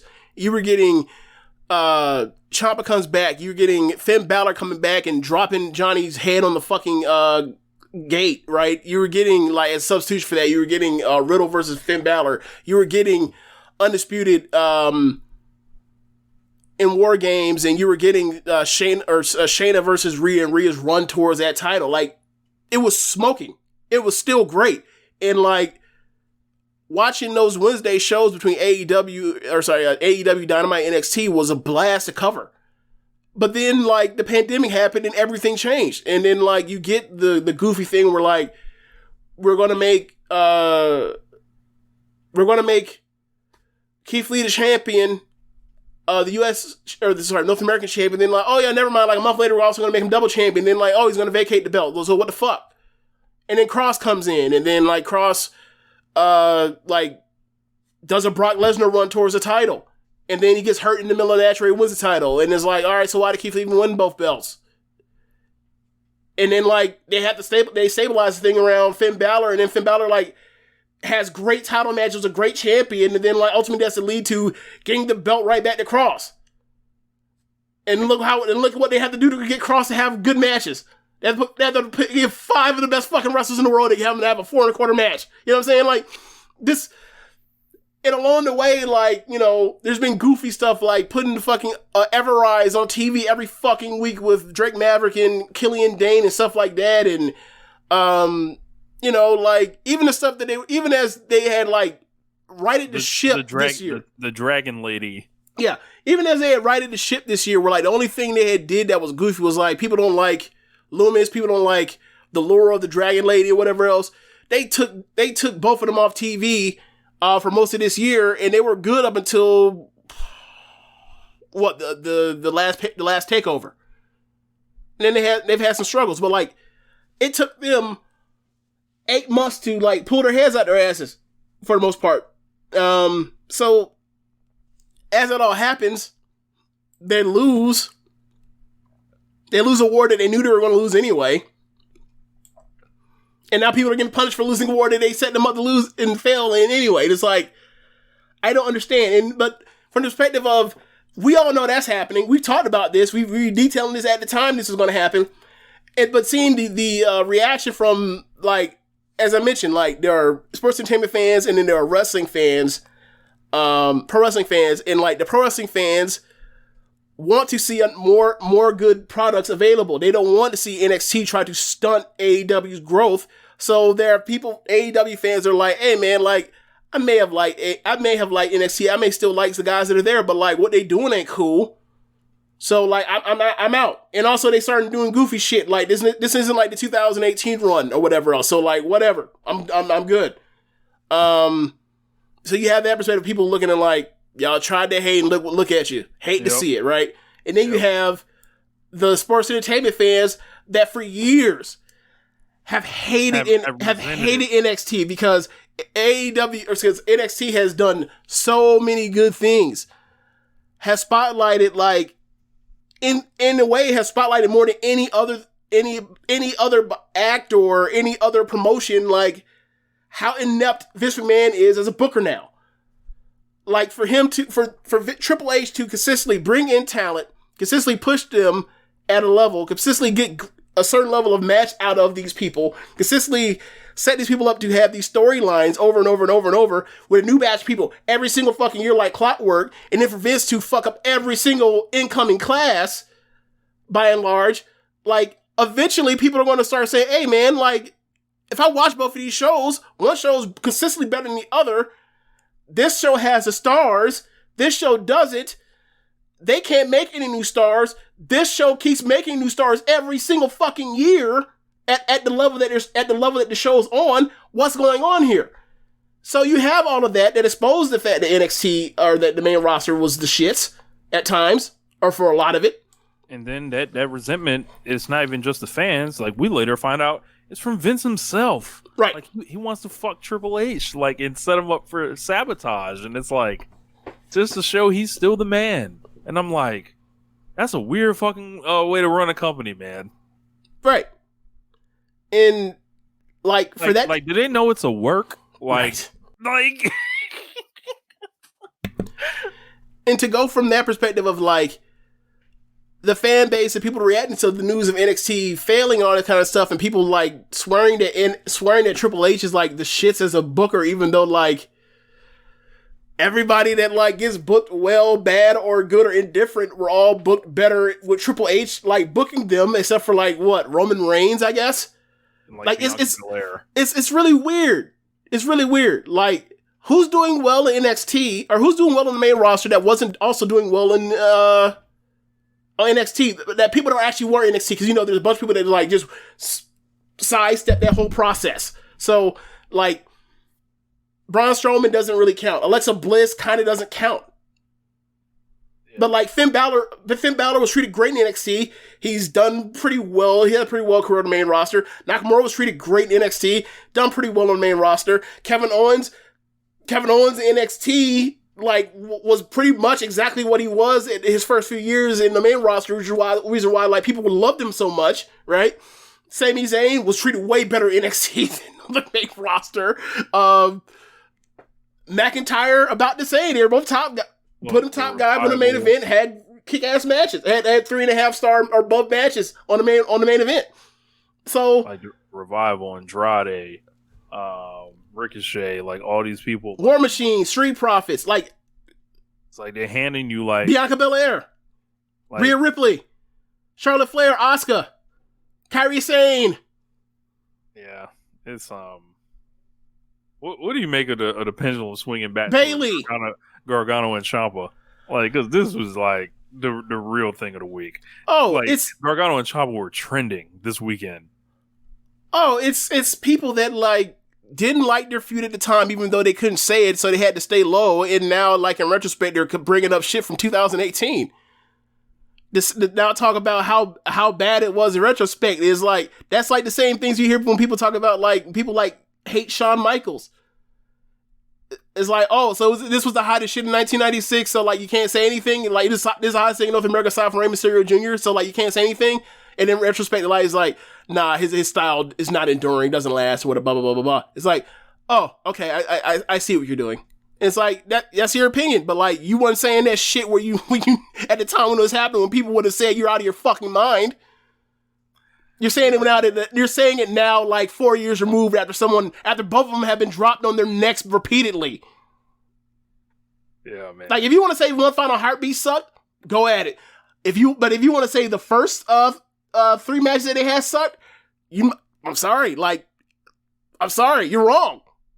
Like, you're just wrong. I don't, like, I believe I've gone on record. I actually been in a book saying this. Shout out to Chad Matthews. I was like, the first Gargano and Ciampa match, like, you can argue that was the greatest match in WWE history if you wanted to. You could.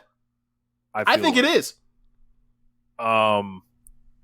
After that, like, I don't think it was at that level, but right. But we're talking about still really great. But we're talking about, like, 4.5 star matches. The other 2 ones, though, Rich.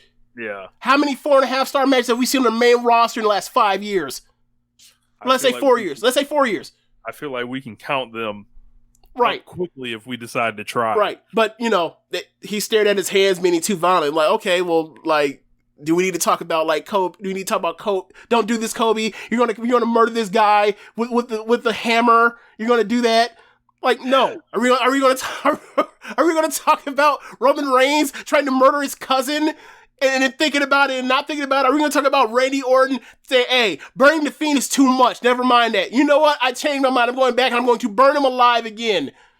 Are we gonna talk about that? Like, what? NXT is not allowed to be community theater, but the main roster is allowed to be exclusively community theater. Got it. Gotcha. Makes sense. Perfect. Gotcha. Great. We're on the same page now. Got it. So out of all the releases, it was Bobby Fish, who looked like somebody's grandfather. I ain't gonna lie. Bronson Reed. This was the headliner. This is the biggest head scratcher. All I can think of is, I guess he's not tall. Not tall. Don't like the body. Saw him in person. Probably went and shook Vince's hand in person, and he was shorter than him, and he was like, "Oh nope, can't be a star." Yep. Jake Atlas. Man, that Jake Atlas Jungle Boy one. Man. I guess now we get to see how over he'll be in AEW. Like, yeah, I'm sure he'll be as over as the Jungle Boy. Sure.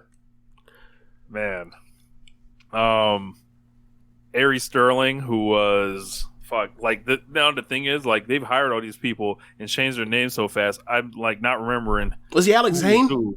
I think that was Alex Zane. Yeah. Raw. Kona Reeves, beloved within the company. If you pull up his Instagram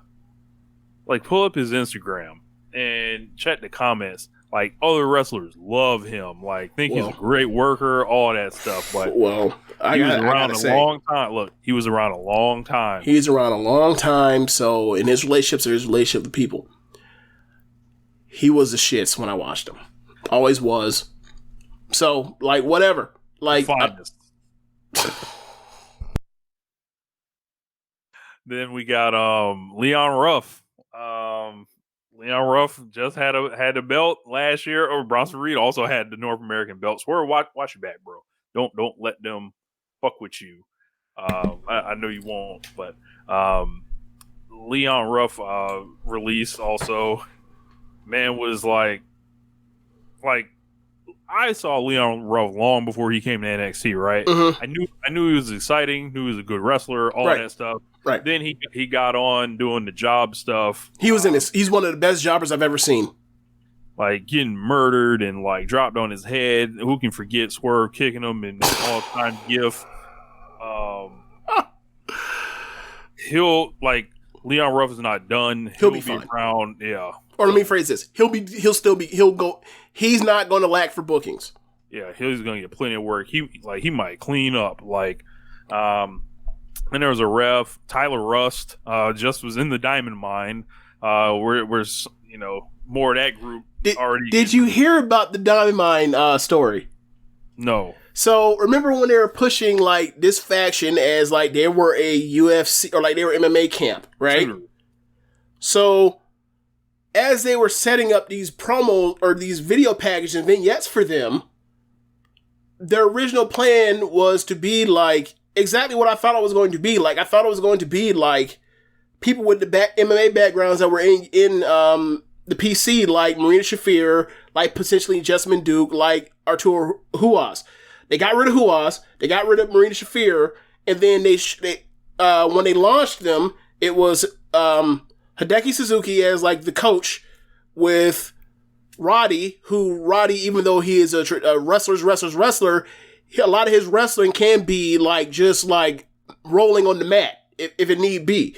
So him as the front guy, and Tyler Rust, who's from a dojo in Strong, like being the pin eater.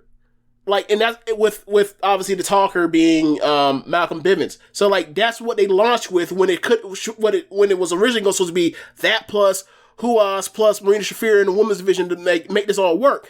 Like, so they built this thing and he was cool vignettes for months, and then when they finally they were picking this thing up before they even got the launch. And now they made the launch, and now they have one wrestler. They have one wrestler. That man is the literal one-man gang on you niggas. So, yeah. Zechariah Smith, Asher Hale, who's Anthony Henry, I believe. Yeah, he's been enhancement talent on NXT lately, but like he's obviously good. To the eye, you can tell he's good. Giant Zangier, one of the Indian giants they got rid of, and then Mercedes Martinez. So Mercedes Martinez may or may not have been like let go while she was dealing with a concussion or recovering from it. David Bixenspan thinks she should lawyer up.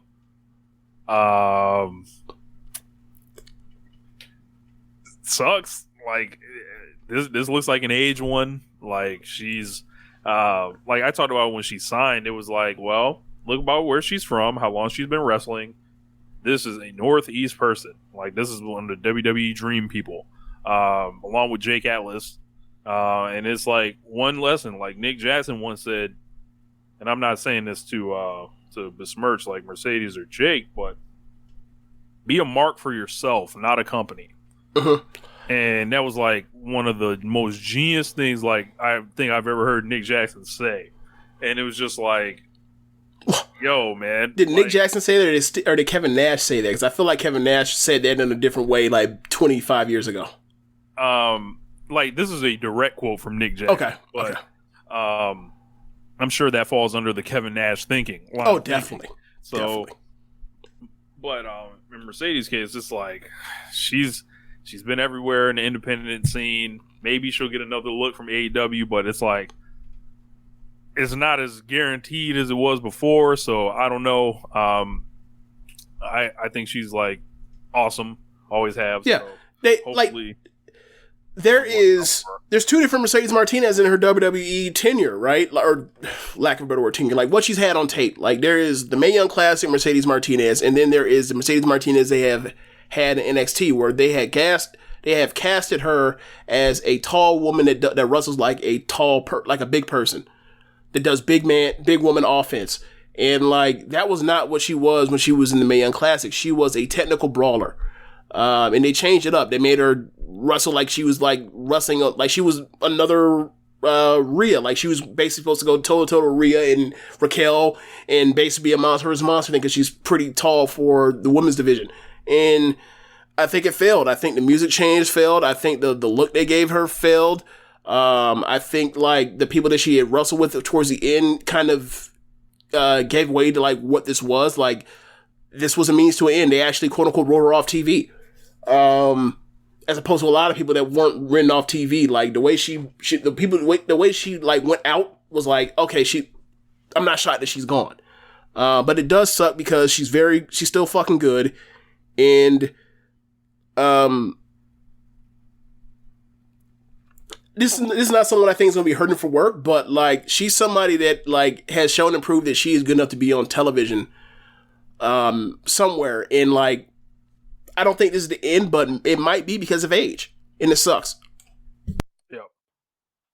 But yeah, those are if NXT's dead. Hickalio's booked on Dark. Okay. So it's interesting, man, because like they went through a lot of different, phases and guys and great stories, and then you just start hearing from this philosophy change, and you're like, damn. And it's like, well, all things like these eras are changing over. Like New Japan's era's changed over. Yep. NXT's era is gonna turn to something else. It's gonna probably be a little different. But the one consistent is the WWE main roster sucking. So like y'all always had that there for y'all. So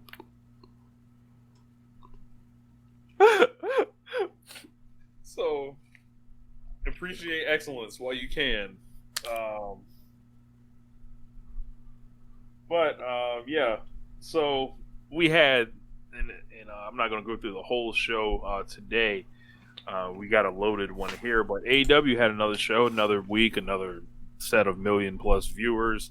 This was headlined by Malachi Black versus Cody. You got the debut of Malachi Black in the ring. He's wearing some type of deer mask or mask with like horns on it or something. Top half of a skull with deer antlers coming out the top of it. Yeah. I've seen it before because that was the same mask he was going to wear when he was going to come back after that lore stuff he dropped on SmackDown, when he was like planning his comeback. Like that was what he's going to come down to the ring with when he was after he had attacked Big E before they fired him the same week. Yeah. Like he had showed a pic, he had posted it on his I think Twitter. It's when I saw it before. And I think it's quite interesting that like he comes down to the ring, looks fucking awesome. He looks like some out of a goddamn comic book, like a front page, like a full page splash of himself as he comes down to the ring, and he looks awesome. And this whole presentation, just like, yeah, like this, like Triple H knew what to do with that fucking guy. Tony Khan knows what to do with that fucking guy. Only one motherfucker doesn't know what to do with that guy. Only one motherfucker sees fit not to push him at the top of the goddamn card. Vince McMahon. So we continue. Is Aleister Black like the first, like, or Malachi Black, the first? I mean, you probably say that with FTR too, but this is on a higher level. I think, like, has worked for these three bookers within like this time period, and like you see this fucking clear because like I don't think it's all come together with Andrade yet, but we'll see when the matches start happening, like the real matches. So I'm still holding it out. But work for Triple H, work for Vince, and then Tony Khan, like with Malachi Black now. This is damning now that you mention it like that. But that's the thing, right? Like we had, like, regardless of what we think about FTR at the worst should be no worse than on your American Professional Wrestling program, like your second or third heel tag, a really good tag team in your division. At worst, they weren't doing none of that in after like the first year in the main roster. Mm-hmm. Triple H saw the fit to make them the fucking champions and put them in like every other type of tag team scenario with AOP and DIY and American Alpha, right?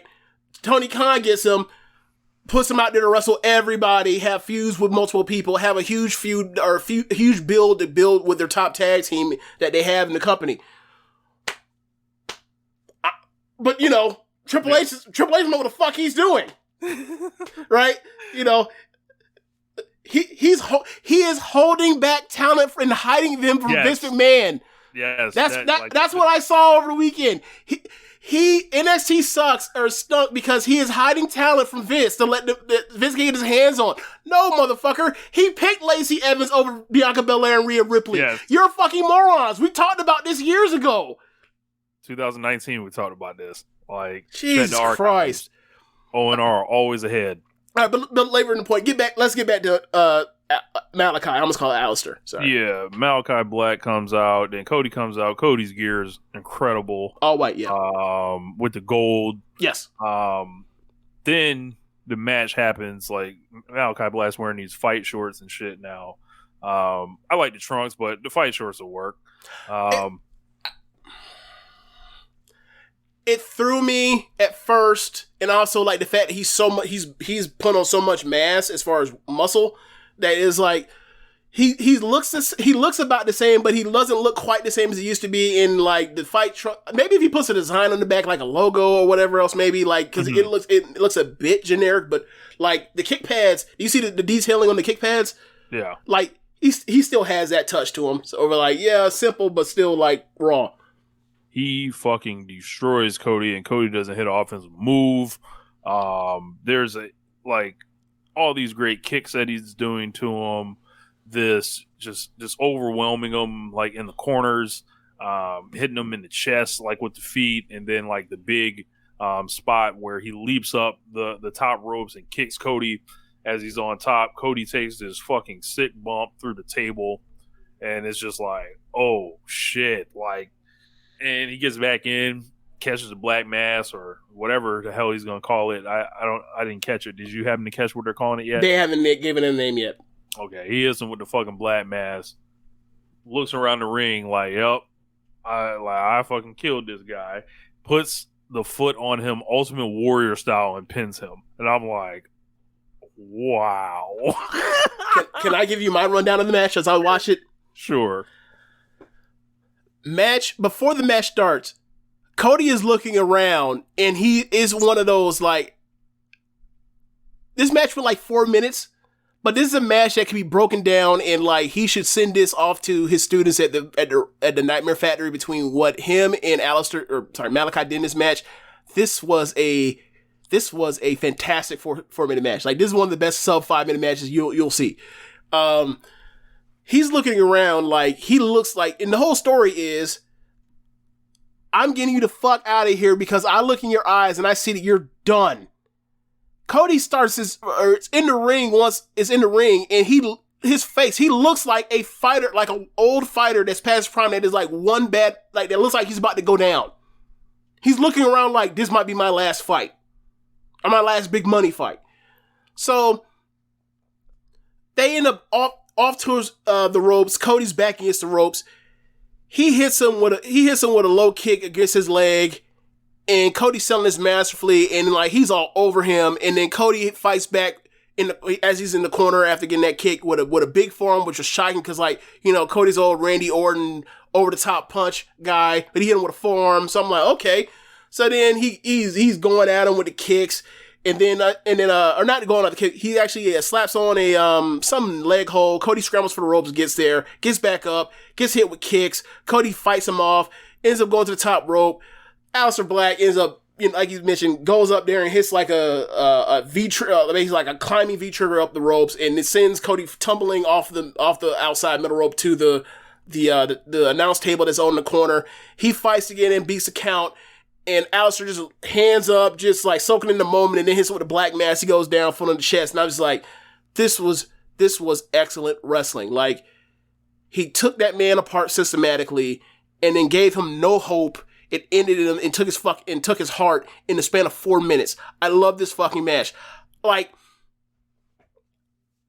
I gave this match 3.5 stars in 4 minutes. And it wasn't like some super high-speed match. It was just like excellent storytelling, and I can't wait till the rematch they eventually have. And the post-match is excellent too. So, like, after rewatching and seeing like how they even come to the conclusion of even saying like it's time for him to give up or whatever else, you look at him in the ring before the match starts, and it's like he looks like he knows he has nothing left and he's done. And then Malachi displays that he's fucking done. I'm taking him out. And then like he's like, you know what? I'm done. I'm going to hang up the boots. And then Malachi comes back with that crutch and is like, nah, you don't get to quit on me. Not even, yes, you don't get to quit on me, but it's like, you're not going to steal what happened in this ring to you by trying to spin it in your own way. I whooped your ass completely. I whooped your ass completely. They will remember. You are not going to turn this into, it's time and it's time to bid you farewell. No, if we bid you farewell, it's because of me sending your ass away post-match. Like I sent your ass away in the middle of the match. I love this. Aleister Black's off to the races. He could be a fucking AEW World Champion. You can set him up and fight him and put him in a program with anybody. I can't wait till he fights Moxley. I can't wait till he goes with Heyman. I can't wait till he's in there with Darby. It's gonna be awesome. And Malachi Black is like the same. And Tommy and Aleister Black is a guy that I always fucking knew I've ever seen him be, except for in the main roster when McMahon was booking him. He's a top of the company guy. Yeah, this was a demolition. And then, you know, the promo, there were some people that took exception with where it was going and all that, but I would think like Malachi coming back and hitting him with the crutch, like, because in the moment I was like, this is going a little too far. Like, what's happening here? Then he comes back with the crutch for thugs and lays him out, and I'm like, all right, you got it. Right, because you know they're going to get a rematch. Yep. So, like, Cody, this man is doing some Hoganism. I was talking to Josh about this earlier. I was like, this man, like, he earned his stripes. He got pinned Ultimate Warrior style. He can present that as, hey, I'm willing to do what's right for business. I'm willing to do jobs. I'm willing to do whatever, right? And I don't want to take it away from him, but, like, I'm going to give y'all the game of what's really happening. So, it ain't no secret. CM Punk and Daniel Bryan are on their way into this promotion. Who's feeling like an overcooked babyface that's been out in the sun too long?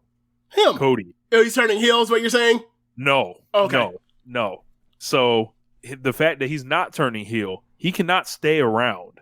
Like, you know, and yeah, so he's going away. So he's treating this like Hogan when the playoffs will come around on Turner.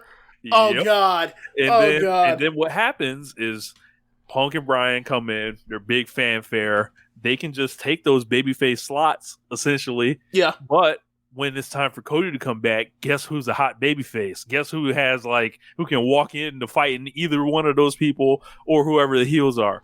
Cody walks right back in fresh. The crowd is sick of him anymore. Maybe. Maybe. And the reason why I say maybe is because he's left and came back. This is like his third or fourth time leaving and coming back in like the last year and a half. Yeah, but he's coming off of Demolition. Like, and this is like true. The retirement tease and all that stuff. He comes back, doesn't interfere with those people. He doesn't have to do a job to them. He's already got himself out of anyone putting over anyone for the world title ever. So this is just like, this is a work, like, he has discussed this with Arn Anderson. I guarantee you. Wow. Floyd is going to hate me for this segment. But yeah, you turned this into some Machiavellian power play when, like, I was here like gushing about how awesome this was that Cody did all this. It is awesome that he did all that, but I know wrestling. Like, I hate to say it like that, but like, there are like all these things are at play. If I don't mention these, right? Okay, fair enough. At least mention that's on play. But the way you laid it out is like, oh, this is for sure happening. Yeah, like, it's like, if I don't mention this and then it plays out like that, I won't have this audio that I can pull up and be like, God, this is what happened, y'all. This is what, like, we are always ahead here on One Nation Radio. So, like, in Social Suplex, like, that's just a thing we do. So, like, this is why y'all listen to us, to see it from a way you might not be thinking about it. See, like, and that's the thing about, like, AEW and Stardom, about why, like, these are my two favorite promotions going right now, is because, like, there's very little cynical Machiavellian bullshit that I have to, like, really think about. Like, when it's the main roster, or even when it's NXT, when it comes to Cross, like, I have, you almost, like, you are, like, not being, you're being unrealistic if you are not at least, like, thinking of the things that are at play with this. Like, I rarely do this with AEW and Stardom. I almost never do this with Stardom. And you see how much happier my enjoyment of these promotions are when I don't have to think about this kind of shit, this political bullshit. So, thanks, Rich. Thanks. It's right there, man. Like, how doesn't it make sense? Like, if you were someone that's been out in the sun too long, you got these people coming in, you have the ability to pull yourself from TV, or like, because he's gonna do the Go Big show and all that stuff. Like, this is, like, he's set this up beautifully to walk right back in hot and then be able to not turn because he doesn't want to turn for whatever reason. So, remember when he dyed his hair for like a week? Yes, I remember. If I were him, I'd come back and turn heel. Look, he would be smart to turn heel because there are so many baby faces for him to work with. At the top, yeah.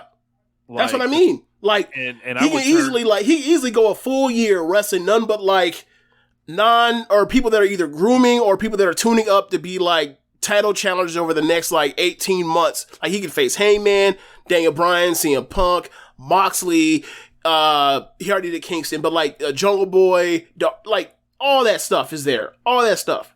Yep. You could even get back in him and Darby. You could, yeah, you could. So, especially like when, like that first promo, like when he came out and Sting big leagued him, like, he'd be like, "Nah, I refuse. I'm back. I'm a nemesis." Yep. So we had Juventud Guerrera against Chris Jericho in the Labors of Jericho match, and man, first couple of minutes of this match was not pretty. Yeah, that would be rough, spelled RUF. Yeah, not Leon. But yeah, after that, I was fine with it. I was happy to see Hoovy show up. Hoovy's not really a regular wrestler anymore. He's limited work the last couple of years, but Hoovy has lived a long, hard, fast life. And, you want to throw out demons? Man got them demons, they say. So I'm just glad he was here. I didn't think it was a disaster or anything. They wrestled their way towards respectability. Yeah. By the end, yeah. Yeah, like, and seeing Chris Jericho and Juventud Guerrera is just fun. And I liked it. Like, I'm not gonna bang on Hoovy and say, yeah, bruh, he's not fucking Azumi right now. Like, sorry, like, I'm, I understand that he's not, Roger Strong in the ring right now. Right.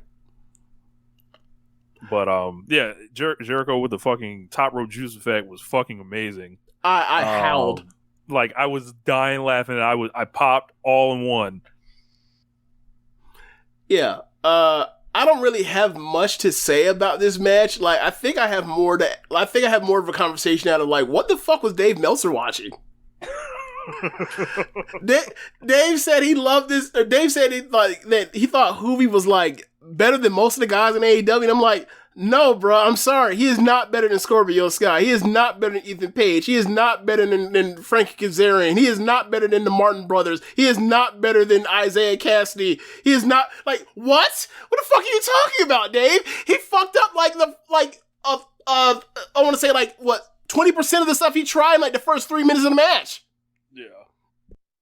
Yeah, Dave was, there were people that were joking that man got that review directly from Chris Jericho. Like, so, who knows? Like, he looked like a guy that was rusty. Yeah. Like, because as the match was going on, like, he clearly knew how to, like, babyface fire, play to the crowd, to keep the crowd engaged as he was going through moves or whatever else. And, like, it just looked like, at the beginning, it looked like just bad lucha. That's all it looked like. And then eventually, like, they started, like, to get in rhythm, and then, like, they got, like I said, they wrestled themselves towards respectability. So, like, if they want to continue to bring him back, if they can keep, like, knock some rust off him, I think he'll still be good. But what I will say is this. Y'all need to put some respect on Rey Mysterio Jr.'s name, bro. Y'all need to put some respect. You ain't never seen Ray that bad, not ever in fucking life.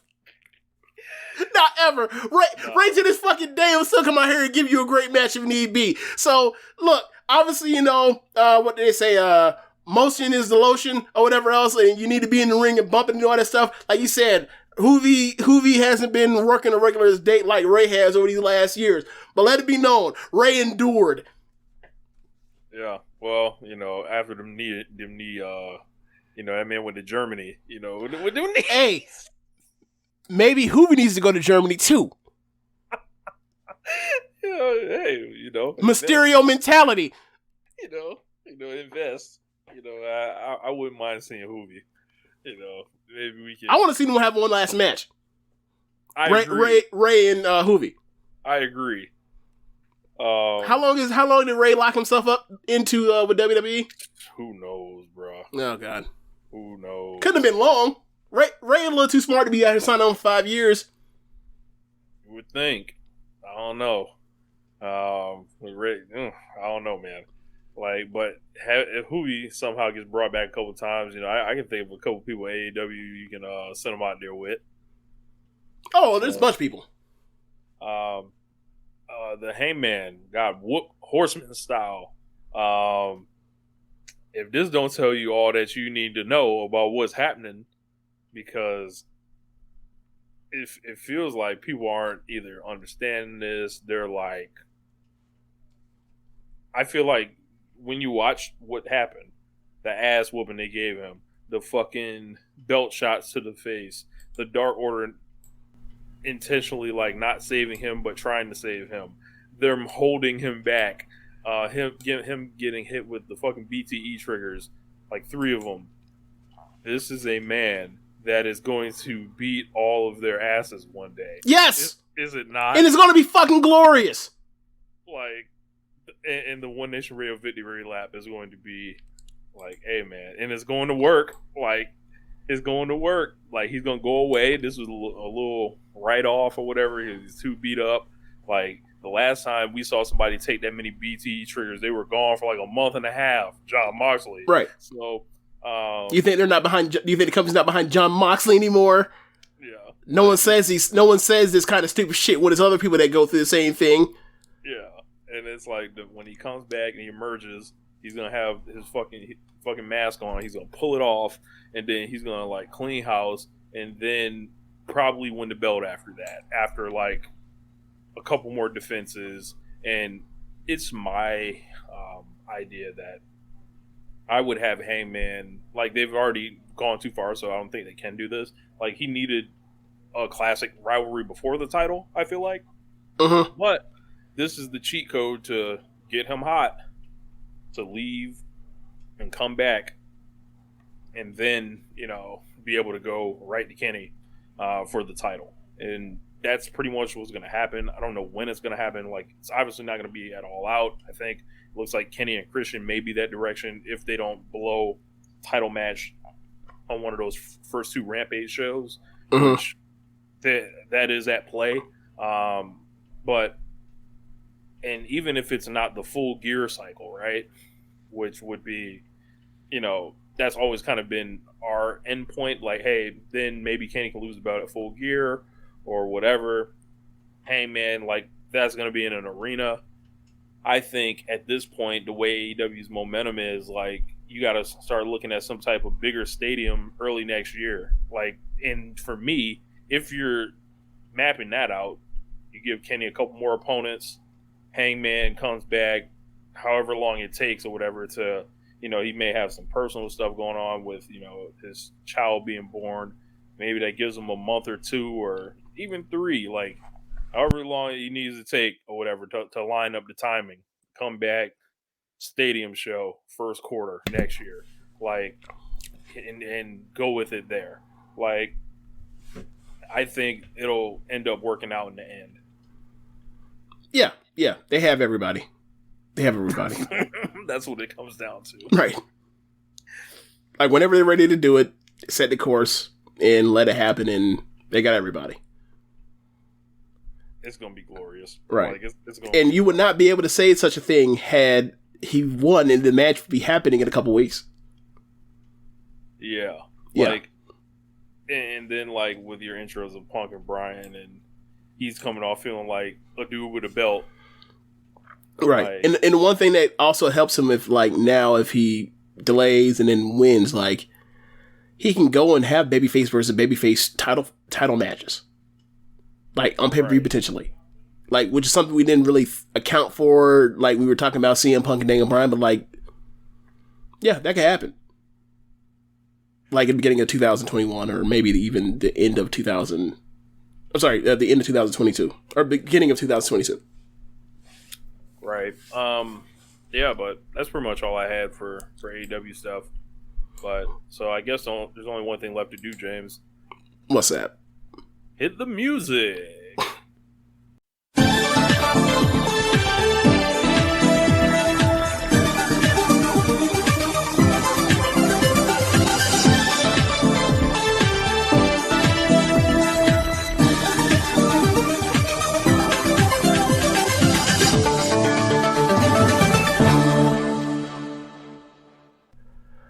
Yes, sir. So, Rich, you have finally caught up to nights 1 and 2 of the Grand Prix after I gushed about it glowingly for like an hour last week. What were your thoughts? So I saw all of night 1, and I think I've watched one of the big matches on night 2, if I'm not mistaken. Really excellent night, that first night, and it was like, man, I love the pace of the show. Like, it's like, I don't know if it's a 20-minute time limit on these matches. 20-minute time limits, yes. So it's like boom, boom, boom, boom, and like you're done with the show in like an hour and a half, maybe. And I really liked Shuri versus, I think it was Micah. First night or second night? No, that was the second night, I think. Yeah, Shuri versus Micah was second night. I ended up giving that 4.5. Yeah, Shuri versus Saya. That's what I was thinking. Okay, yeah. As well as I thought Unagi and Tam was actually really fun. They also had a hell of a main event with Momo and Mayu, where it was just like, man, big win for Momo. No mid-mo tonight. And it was like, well, like, I forget to account that it's tournament G1 style wrestling. So anyone can lose? Right. I somehow didn't calibrate this, like, into my head. So, like, a lot of that stuff, like, what's her name? Unagi beating Tam. I'm like, oh, okay. And then Azumi getting the win over Shuri. I'm like, okay. Right, and right. then Momo beating Mayu. I'm like, okay. So it's like they immediately like got to the shits off rip. Yeah. Yeah. As far as the upsets. Yeah. So Shuri and Azumi was night 3, but I get what you mean. You're talking about the general sentiment. Yeah, like I said, like, if you haven't seen it, I suggest you do watch night 2, because night 2 is like as good. Like, I think Jeremy and Zach both said they like night 2 better. I think that comes to if you watch them separately, like without like just back to back, I can see you come on with that. But like the night, just like the sheer joy of night 1 and then the bleeding over to night 2, the very next night is like it's more the same, so it doesn't feel as awesome. So I see how they came with it. But like I think the 3 best matches I saw were 2 of them came from night 2. So I get how they came to it, and I think night 2 probably had a better undercard. So yeah, but moving on, we're going to talk about the main events from August 7th and August 8th. The whole shows aren't up yet, but they had 3 shows. They had a Saturday, Sunday, and Monday show. The Monday main event isn't up yet, so we're just talking about the Saturday and Sunday main event. The first match was the main event of Shuri versus Azumi. Man, they're just fucking good together. This is their 3rd singles match, and all 3 of them have been bangers. They're just really good together, and these matches are just built around, like, you have to believe that 18-year-old 4'11" Azumi can take on this ass-kicking UFC fighter, and all 3 times she is 3 for 3 in convincing you and getting you to believe, from storytelling and from just sheer excellence as a wrestler and smoothness and just sheer guts, that like she can get, and also the selling of Shuri, that like she can get her on the ropes and she can put her away, and they're just great together, and you can tell that Shuri just loves her. This is evident. This was a real woman match. We always talk about the real man match. Mm-hmm. Shuri out here giving people real woman matches. Yeah. Like, oh yeah. Like the kind of wrestler Azumi is, you always wonder if they can fight, right? Well, luckily we already know that, but it's good to be reminded. Yeah. So it was like, man, like she really felt like she belonged at that level.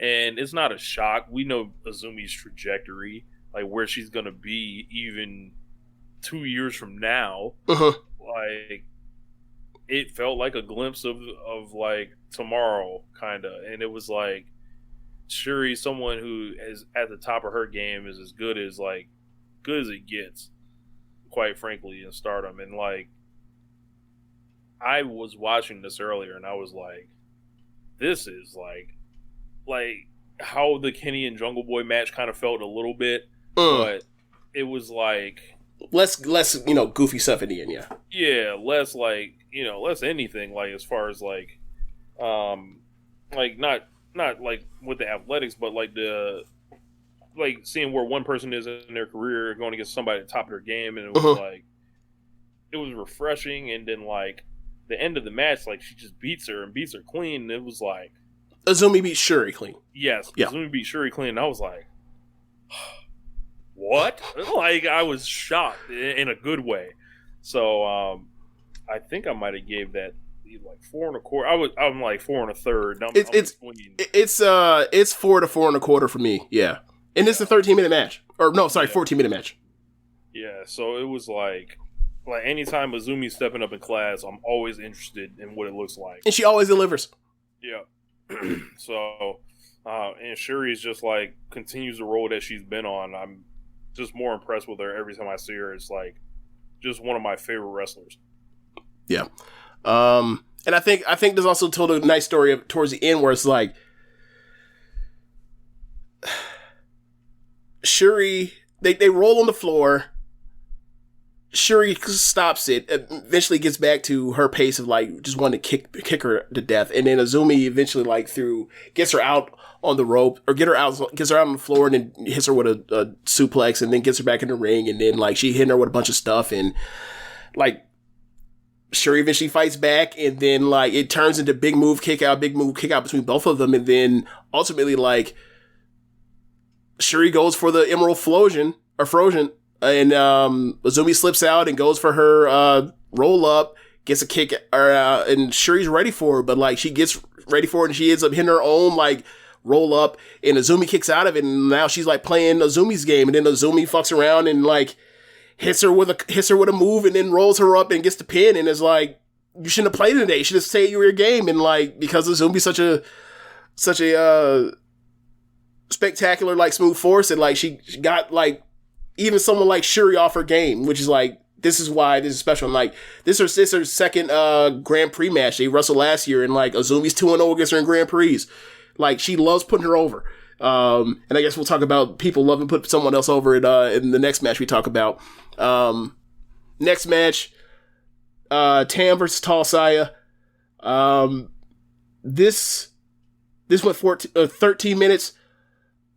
I think this was the best set of action back and forth that they've ever had with each other, as far as like big move, strike for strike, or whatever else. And I think it helped that like Tam is selling the injury that she sustained from night 2 from Konami with the arm, getting the pilmanization, and like she had to fight from underneath. And like, I think a lot of these Kamitani matches, or at least with Utami, it's just like, it's hard for me to buy that like she can go blow for blow with Utami or a Shuri, unless Shuri does what she does to put it over.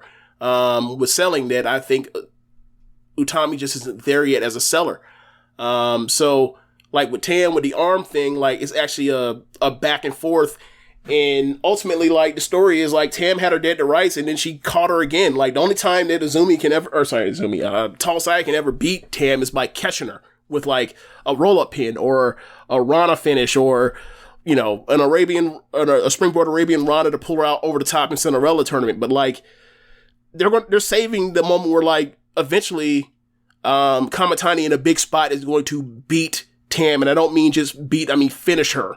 And that's gonna be cool, and they've been setting that up. But like, I just love their interaction, and like the selling that Tam did with the arm, fighting from underneath with the arm, and fighting back like Ishii style with a bad arm.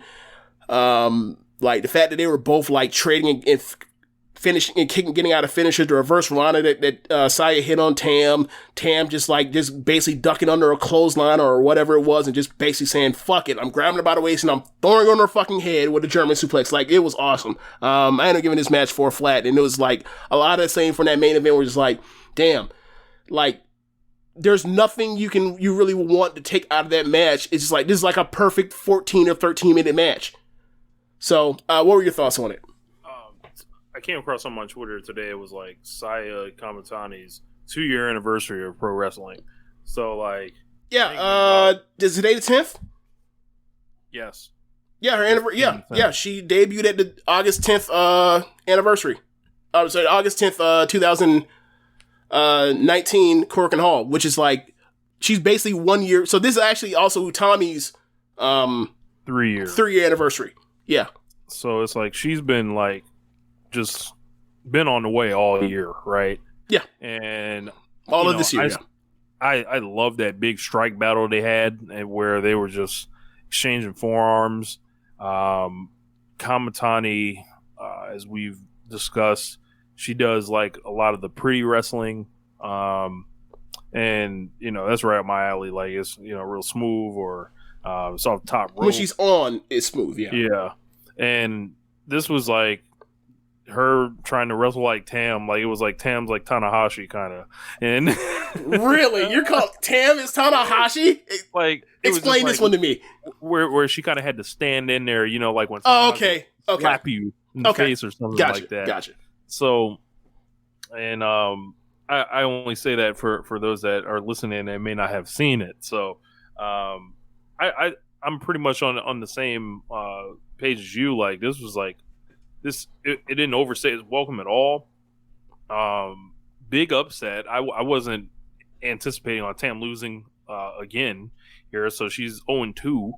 And 1-2. Or 1-2. She beat Konami in night 2. Okay. And I didn't necessarily see this one coming. I was like, wow. Especially after their white belt match just a couple months ago. Like, or a few weeks ago. What was that? Was that July 4th? July 4th, yeah. Yeah, I didn't see it coming, but yeah, Tam may be in trouble, because they, like, Kamitani's on a clear trajectory up, and Tam's like, you know, Tam's on the top of the mountain, but like, she's somebody that she's got to watch out for, like you said. Yeah.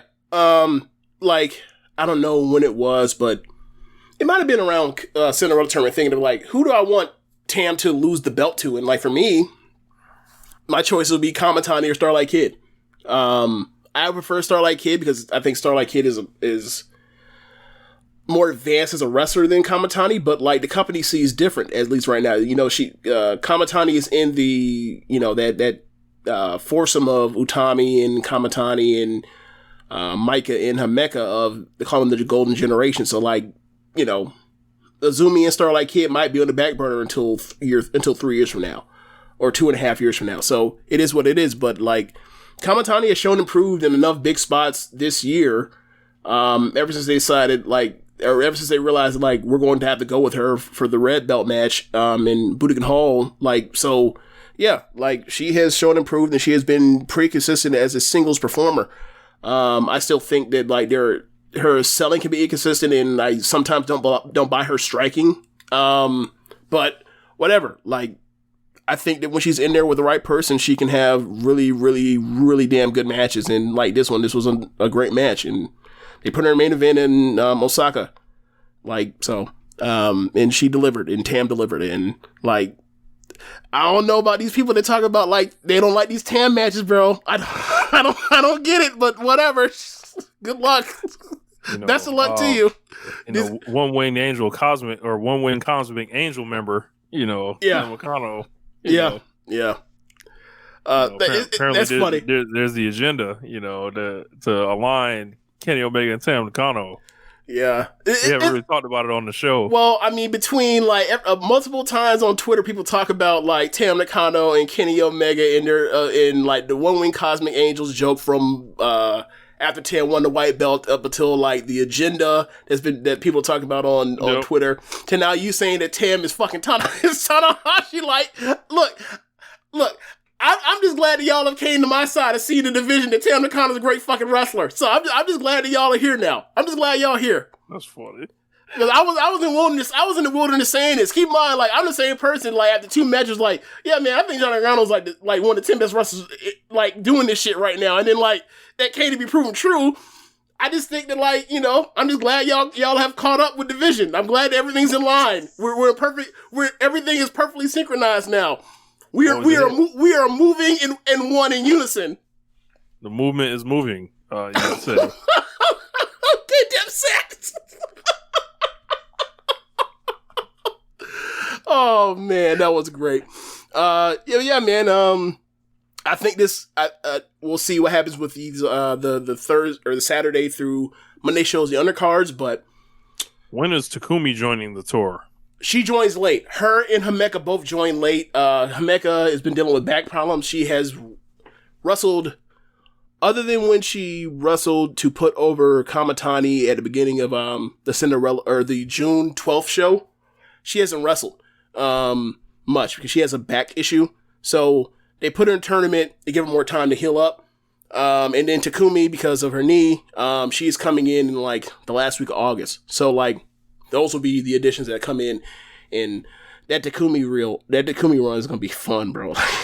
Like the way Micah's wrestling, Micah versus Takumi. The way Kamatani's wrestling, Kamatani versus Takumi. The way Azumi has always wrestled, Azumi versus Takumi. The way Tam has always wrestled, Tam versus Takumi. Utami versus Takumi. Shuri versus Takumi. Like, it's gonna be a fucking blast, and it's like in that late August through September stretch to close this tournament out. Like, oh, it's gonna be fun, man. It's gonna be fun. But yeah, I think that's about it, right? Yeah, that's about it. New match added to Dynamite for next week. So Kenny Omega and the Bucks. So the Elite, the original 6-man trio, will be facing Dante Martin and the Seidel brothers. So that should be pretty fun. Yeah, that's gonna be real fun. Kenny Omega and Andrade this Saturday. Triple Mania. Yep. So I'll be watching Triple Mania. I always enjoy. I will be watching Triple Mania too. There's also a couple other matches. I believe the Lucha Bros are in a match with Vikingo. It's like a triple 3-way match, tag match. Yes. What is Laredo Kid doing? I think Laredo Kid might be his tag team partner, if I'm not mistaken. So wait. Vikingo and Laredo Kid versus Lucha Bros? I believe so. And then like there's a third team in there, so Wow. to get in the way. So Get in the way. So I got the card right here. Yeah. All right. So we've got team. There's some team match. There's Drago, Mr. Iguana, Mamba, and I can't read the other part. Fabi Apache against Deonna Purrazzo. The match. I've seen Deonna cut promos on Fabi Apache on Twitter. Pentagon Jr. and Phoenix against Vikingo and Laredo Kid, and then Taurus and Luchador Sorpresa. I don't know what that is. Black Taurus or Taurus? It just says Taurus. Okay. So there's it looks like a 6-man. It's like Pagano, Chessman, and Murder Clown against Puma King, Sam Adonis and Dimit Azul, Kenny Omega and Andrade, and then Psycho Clown and Rey Scorpion in the top match. It looks like Mass versus something. What is Caballera? I don't know if that means career or not. Let me find that out real quick. I don't know, but like that trios match, that sounds fun. With the one that has you said Pagano in it, so yeah, sounds fun. So hold on, I need to fucking in English. Oh, Mass versus Hair. Okay. Oh, okay. Yep. Psycho Clown. Yeah, Psycho Clown losing his fucking mask. Y'all crazy. But yeah. So it's not going to be streaming anywhere, but Cubs Fan will be showing it on Twitch. I have the link already saved on my bookmarks. So maybe I'll post it inside the One Nation Radio part in our Discord if y'all want to check it out. Yeah. So yeah, that's about it. Yeah, well, that's in the show. Thanks for listening. Be sure to rate us on whatever app you're using to listen to this with. Go to our Red Circle and drop us off with a donation. Yes, go to ProWrestlingTees.com/Social Suplex and pick up some official Social Suplex Podcast Network merchandise and listen to other shows on the network. Besides just One Nation Radio, you have Keepin It Strong Style. You have the Ricky Clive Wrestling Show. You have Gourmet Washes Shit. You have the Grave Consequences Podcast. You have 8-Bit Suplex. You have All Things Elite. And we have Great Match Generator. Thanks for listening, y'all. Later. Peace.